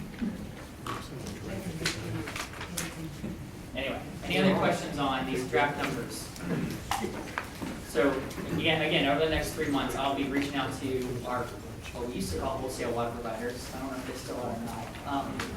And then we'll also be developing a survey to send out to each of the WUGs to get comments back from them. Similar last time will be, here's the new population water demand projections for your entity, and we'll go ahead and list the supplies we have, the known existing supplies, and we'll just ask for information back on those. And then if we do get a questioned or complained or revision, we will follow up in terms of trying to gather that data. Why they think the numbers should be revised up or down. You never know. So, yes? I've got a question and it relates to Victoria County. ExxonMobil is in the final phases of determining where to build this huge chemical plant. They're supposed to announce that by about the end of this month. Is that right, Jim? Anyway, I don't know when their timeline is for announcement. it's relatively soon, and so if ExxonMobil does select the Victoria site, that's going to make a huge change for Victoria and Victoria County, and some change for the surrounding counties. So how would that kind of a huge change work into this, into these projections? The question is how? I mean, short of fudging the numbers again. No, I think you're going to decide when? Sometime in the next couple of months. Okay, so presumably we'll have that answer before, say, August of this year. That would be certainly a request. We would certainly want to request on the industrial water demand projection change there. And then we would probably ask for a municipal water demand change as well, based on additional people, so the population would change probably based on that. And we would have to, we would hope that we could probably talk to Exxon and find out how many people they're talking about bringing in and what kind of effects that might be. Well, that's public information. They've already said what the numbers would be. Number of jobs for? Number of jobs, construction period, construction jobs, permanent jobs. Yeah. I'm just saying that I realize that there's always things happening, but that if we can't adjust the population numbers, that's a very difficult issue to try to deal with. I mean, you can adjust the population, it just takes a very, very valid reason. And if something like that were to occur after all of this is settled, because this is settled early in the cycle, by January, we hope to have the population and demand numbers, settled. If something happens after the fact, you can plan for that. It's going to show up as management supplies in your plan. And in the next cycle, it'll be reflected in demand and that cycle. So you can still plan for demands beyond funding. That's all I have. But if we find out about this particular decision before November, we could submit it with our comments in November. Is that correct? Okay. With whatever backup material that we may have supporting that. Okay. And Mr. Dolman, let's just hope that we have to do that. I agree. Let's just hope we have to do that. Okay. That's all from Brian. You don't have anything else? From That's your all we report? have, yeah. Okay. All right. Our next is a presentation by John Burke. He is the chair of Region K, and I believe, Charlie, you had invited him to make this presentation, correct? Yes. So I don't know if you would like to say anything while he gets ready, or? John has been the chair of Region K since its inception. He's a registered engineer. He's formerly the operator, general manager of Aqua Texas and Bastrop County and beyond, perhaps. And he's got a very nice rainwater harvesting presentation to make. Thank you, John.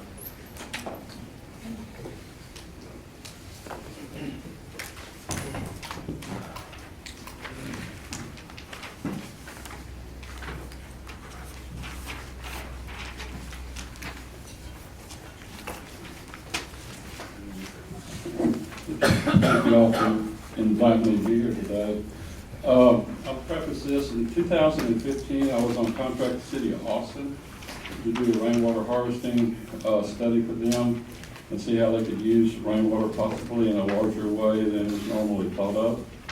And these numbers and things in here were some public data that I used in their study, and sharing some of it with you here. I finished that study with them about a year ago. This is from the latest 2017, and as we all know, this is statewide water plan. The demands are going up, which you can see here today. And most of the places in Region K, the supplies are not going up as fast. In fact, I'm surprised to hear today y'all had 50% more supplies than you had demand, and that's not the case in Region K. In Region K, does this pointer, does that show up on the screen? Yes. Oh, good. Okay, this red line here is the existing supplies in Region K. The blue line is the available supply that we had when we turned our plan in 2016. So you see here, in 2040, we've about used it up. So we're going to start going into deficits in Region K. We don't have a bigger supply than we have demand. Our largest demand is the green. It's agricultural irrigation for rice and also for grass farms down on the coast. And then the blue here is the municipal, and you see it slowly increases. Rainwater harvesting dates back a long time ago to Greek and Roman times. They used it for drinking water several thousand years ago. It's used currently a lot of different places in the world. I was surprised when I did this. It took me about 4 months. I had 2 giant notebooks full of data, but this is just kind of a little sampling of it. In Singapore, 60% of the people use the water in their buildings for non-potable uses. In Tokyo, Japan, the water is used for drinking and for firefighting, and also for non-potable uses. In Thailand, it's used for drinking water on all the buildings there. Most of them have water collection systems on the roofs, and they use it there. The Gansu province in China was probably the largest population I found that was served. There, 1.3 million people use rainwater harvesting as their primary source of drinking water. And they also use it for irrigation. They have truck farms there that they raise crops, I guess similar like we call truck farms here, where they have smaller farms that they raise vegetables with. As of the year 2000, 2.1 million cisterns have been put in there. The average size of their cisterns there is a little under 9,000 gallons. The island of Hawaii, it's estimated between 30 and 60,000 people use the rainwater harvesting for drinking water. There, if you want to get fire insurance, you have to have at least a 10,000 gallon cistern. The island of Bermuda was the most interesting one. Bermuda has been consistently occupied since 1609, which is a long time ago. Until 1930, rainwater was the only drinking water they had. They would then drill some freshwater wells down the middle of the island. Of course, the more they pumped in, the more the salt water came in, so that's not really a good source, long-term source of water for them. When desal came along, they, of course, have installed desal plants, but still about 65% of the island is on rainwater for their primary source of drinking water. There are no pipelines there. The municipal supply there has trucks. They haul water from desal plants when the cisterns are low. All new buildings are required, commercial and private homes are all required to have cisterns. And there, the minimum size for a cistern there now is about 18,000 gallons. Probably some of y'all here that live in the hill country use rainwater. This is just a simple schematic, and I'm going to go through this pretty quickly because I know y'all a lot more educated than most of the people that I give this to. But it's just a simple system that's used in the hill country. You catch it into a cistern. It comes into the house, you use it, and you can use it secondary use, retreat your wastewater and bring it out for secondary irrigation. That's usually drip irrigation. And that's done pretty extensively over the Trinity Aquifer. Anyway, up in our area it is. It just shows the filters in that. I don't know if y'all have any of those. It's pretty simple. The house thing, this is a cartridge filter, and then this is activated carbon filter, and this is a UV light. This whole installation is less than $1,000. It's not real expensive. In fact, the rainwater harvesting stuff is actually mechanically pretty simple. It's just a pressure switch. When the pressure goes down, the pump comes on, and your water is filtered and sterilized without using chlorine. In 2013, Texas Water Development Board did an extensive study for the state of Texas, for the whole state of Texas, of what size facilities would be needed for rainwater harvesting to sustain houses for drinking water through a drought. They did it for this area. The numbers I quote were for the Austin area because that's what I did the study for. But one of the most interesting things I think in that study is the triangle of the biggest growth in Texas, which is Houston, Dallas, Fort Worth, Austin, and San Antonio, has plenty of rain to collect, to use for drinking water and irrigation purposes both. The average size, I think most of the people I've talked to usually have around 30 to 40,000 gallon cisterns, and when they're talking about the usage here, when they have this, most of the people, they're only using about 40 gallons per capita per day, but this is personal use, indoor use only, not outdoor. This, I think, is where the biggest thing to come in for rainwater harvesting is approximately 50%. I know some cities are more or less than that, but approximately 50% of municipal use goes for outside irrigation on grass. And I ran a public water system for a long time, and I never was a big fan of pouring drinking water treated at parts per 1,000 out on grass, but that seems to be the way we do it in Texas. Some cities have incentives for rain barrels, for smaller barrels, but what I'm talking about is doing more than that. That's not bad, but you can do a lot more than that. Some places, and I've got two examples, require new buildings and subdivisions to use rainwater harvesting for outside irrigation. I think that is the biggest place that rainwater could be used to supplement the central systems. It's there, and it's not that expensive, especially if you do it with new construction. Zero net buildings is one of the things I came up with, and some of y'all might be familiar with it, but they're pretty interesting. They're done on the West Coast and the East Coast, and in Texas, as far as I can find, there's none yet. There may be some in Houston I didn't know about. Google was going to do one in Austin, and because of city regulations, they weren't able to do it, but some of the cities may need to rethink what they're doing about these new buildings, because that's actually pretty neat. I've got two examples. I'll show you pictures of it in a minute. New subdivisions is the big challenge of using for drinking water. In a subdivision, engineering-wise, it can be done, but TCEQ has several rules. The biggest one is the 72-hour detention rule. When you catch it for public, they consider it stormwater, and you can't detain it for 72 hours. And you would have to go and get that rule changed with some other things there. It could be done, but it would take a city and a developer with good engineers and lawyers to go work on that. The cost for the site, if you were doing a 30,000 gallon site, it's about $1 a gallon. And so it'd be $30,000 up front. But if you had a 30-year loan, you're only amortizing like $1,000 a year, which when you look at that, it's not very expensive compared to what your water bills are from the local water companies. If you're going to just outside irrigation, and this is the average size that the installers in the Austin area are putting in, 2,500 gallon galvanized tanks are less than $5,000.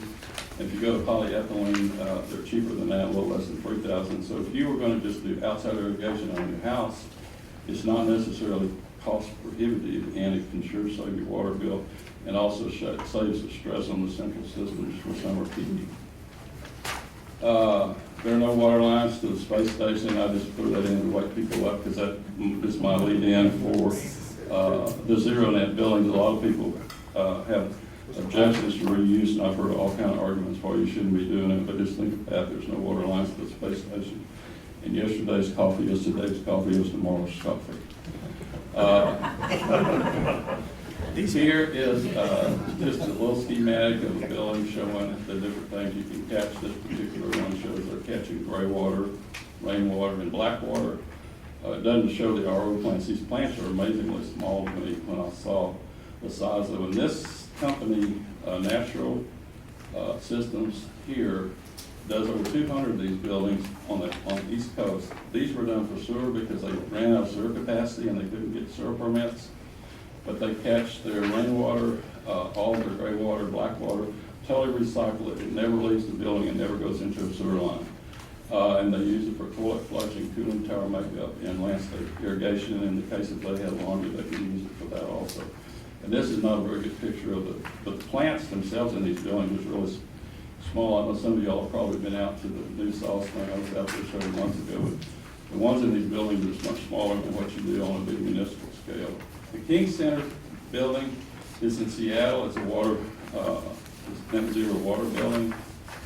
And there's their plant. And this carries the whole building. You see how small these filters are. They're actually not much bigger than the ones that were used at the house.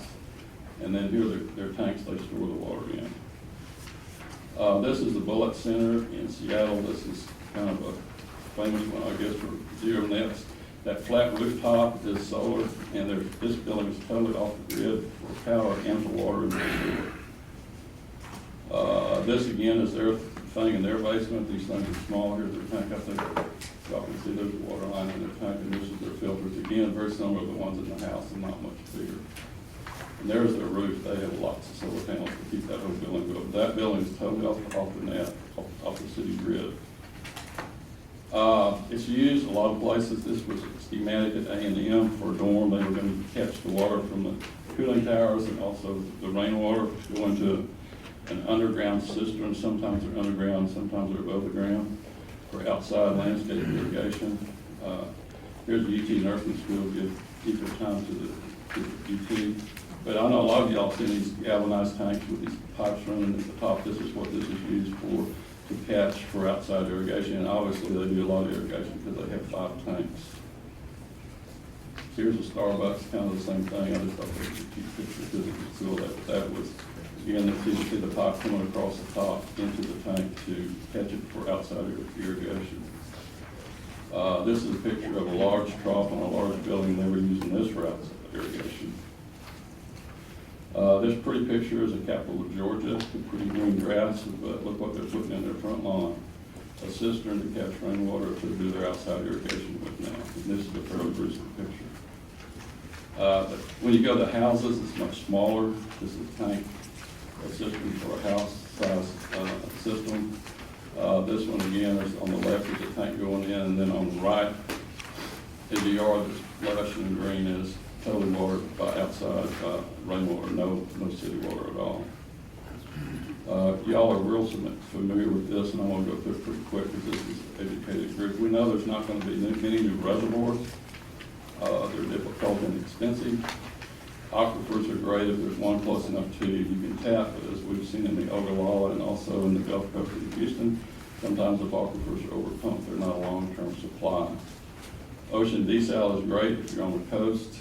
Inland desal is great, and I've seen some news articles. Saw just opened their new plant here recently, and obviously it's a big success. And again, it's great, it's expensive, but not all places have the geological conditions with the saline water and also the disposal. And the inland desal is sometimes quite expensive.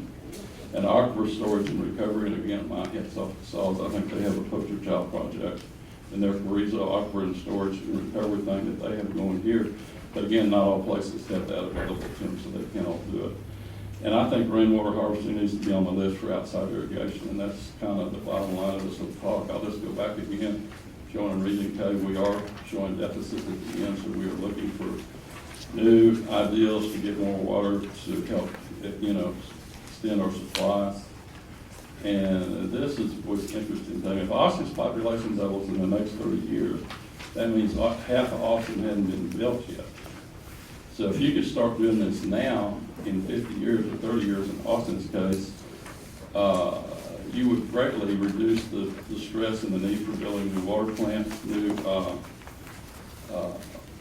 either desal plants or, I know Austin is right now, they're 100% on Highland Lake water. They're looking at some other alternatives to try to get, not solely on the Highland Lakes, but the rainwater's there in our whole central area. Like I said, if there's plenty of rainwater there, if you want to use it for outside irrigation. 2 places I found, Tucson, Arizona, requires 50% of all outside irrigation comes from rainwater harvesting. And Santa Fe County, New Mexico requires that all new construction and all new residential development and commercial use rainwater for outside irrigation. And those places are in the desert and it's not very green, but they're requiring it. I just think this is the thing that we need to look at. In Texas, a lot closer, all it takes is an ordinance. doesn't take new water lines, it doesn't take new water plants, and I don't know exactly the cost of the SAWS projects, but they're hundreds of millions of dollars. I know Austin's new water plant 4 that was quite controversial was between $400 and $500 million. So if you can use rainwater to use your landscape irrigation outside, it will extend the life of those plants and also help keep the rates lower for the ratepayers. And with that, I'll close and be happy to answer any questions. Thanks. Just, are y'all thinking in your region about incorporating a commercial-based rainwater harvesting project as one of your strategies moving forward?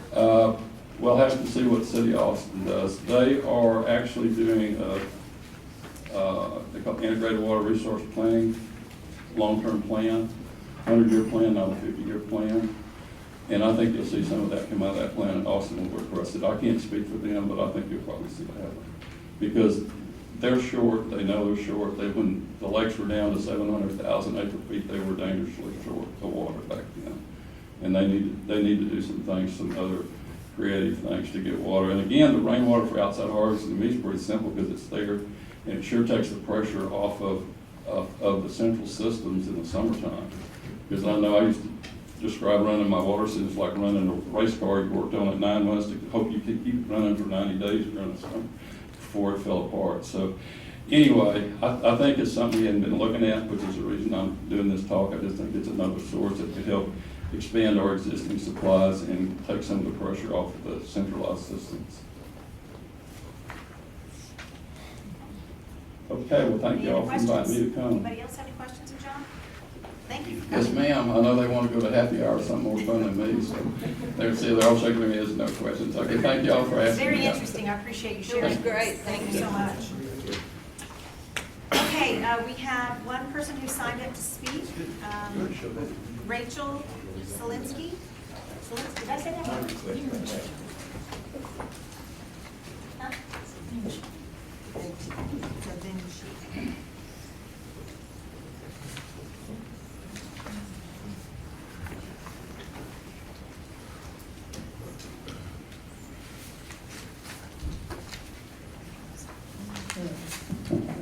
Chairwoman Scott, members of the Regional Water Planning Group, I surely appreciate your dedication. I always feel heartened when I come to these meetings to see the way you communicate and you work together to ensure water for our future and all the concerns that you have representing the public.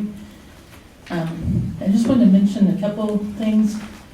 One, I've been using personal computers since they first came out, very first batch of IBM personal computers, and it is really difficult for me on your website to find the meeting dates. And if it's difficult for me, it's probably almost impossible for the average computer user. So I think it would be more friendly if you could add a little more, and not just post it only under public notices, because a lot of people aren't familiar with where it would be posted.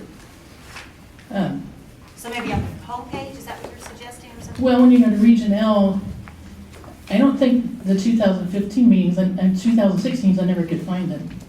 And unless you went in the minutes of the previous meetings to look at the calendar from the month it was approved. This time it's under public notices. But a lot of people, when you go there and you press on planning documents and all these other links and you can't find it, a lot of people would assume it's just not available because it's under public notices. I know you have to post a public notice within 72 hours, so I know if it's not there before to go there. But then you kind of have to know what date the meeting is, unless you're checking every single day. So Maybe a calendar. Okay, thank you. Thank you. Also, with the habitat, Edwards Aquifer Habitat Conservation Plan, and hearing about the endangered species that were stolen or are missing from the San Marcos River Aquatic Center. I understand if there's a silence around this because of the federal investigation, but for the average citizen, we're left wondering, how does this affect San Antonio? Were these deliberately stolen? Were they sold? Were they destroyed? Were they taken by someone who thought that they were going to set them free somewhere? Because I know that affects, what effect does it have on the Habitat Conservation Plan? It's, just the silence around this is very concerning. So and the final thing was that the role of reuse within the regional water plan is going to be addressed at your May meeting. And I think as the population increases, it's going to be more and more necessary to look at consumptive versus non-consumptive uses. For instance, when you're talking about rainwater harvesting, are you using that in a way such that the rainwater will eventually go back into the ground and be returned to the hydrologic cycle? Because there's some people who believe we should harvest rainwater and flush it into the sewage system. On the other hand, as has been mentioned already today, when you're using treated water for consumptive uses and not returning it into the sewer system, then you're creating yet another problem. So I think that is really important to actually kind of distinguish where is the source of the water, is it being returned to a good source so that we can have a balance of things. And we were talking a lot about the harvesting of rainwater for irrigation. Personally, average year I do not irrigate. I get a lot of food from my yard. I grow native plants, but I've come to realize over time it's not just the native plants, it's the soil health. Because I know a lot of people ask me, how is it that I grow native plants but I have to water and you don't? It's the soil health. It's keeping the fungus in the ground so that the plants can uptake the minerals and have moisture and retain the water. So thank you so much for your time and your dedication, and I feel very inspired and appreciative of your time that you spend to come to these meetings and continue through this very long, lengthy process on our behalf. Thank you. Thank you very much. Sorry I took that out of order, but let's then look at the final agenda item is what we're looking at for our next meeting, which would be in May. So we have any action on these guiding principles that we talked about today, but I don't think we'll have anything probably teed up for that for next time. And then, as was mentioned in the public comment, the next plan enhancement items that are listed were to look at potential outside funding sources, reuse, and innovative strategies. Those are big subjects. So anything else that we know of for the next item, as far as your work? I mean, we hope to have reports back to you in terms of input from blogs and also web budgets, but that would fall under consultants schedule. So, all right. Anything else? After the comments are into TWDB about all these things, maybe we'll get a report from them about any changes that are made, or. Yeah, by May, the board should have considered all of the RFA applications that we come from the county group, so that, I mean, it's a pretty standardized process. I don't expect any surprises or anything like that, but I'll certainly update what happens in May on that process. So between now and then you've asked for us to continue to send out any update on the TWCA tracking of agenda items for the legislature, and Cole can do that for those of you. We'll just send it out to the full group if you're interested. All right. With nothing else, we stand adjourned. Thank you.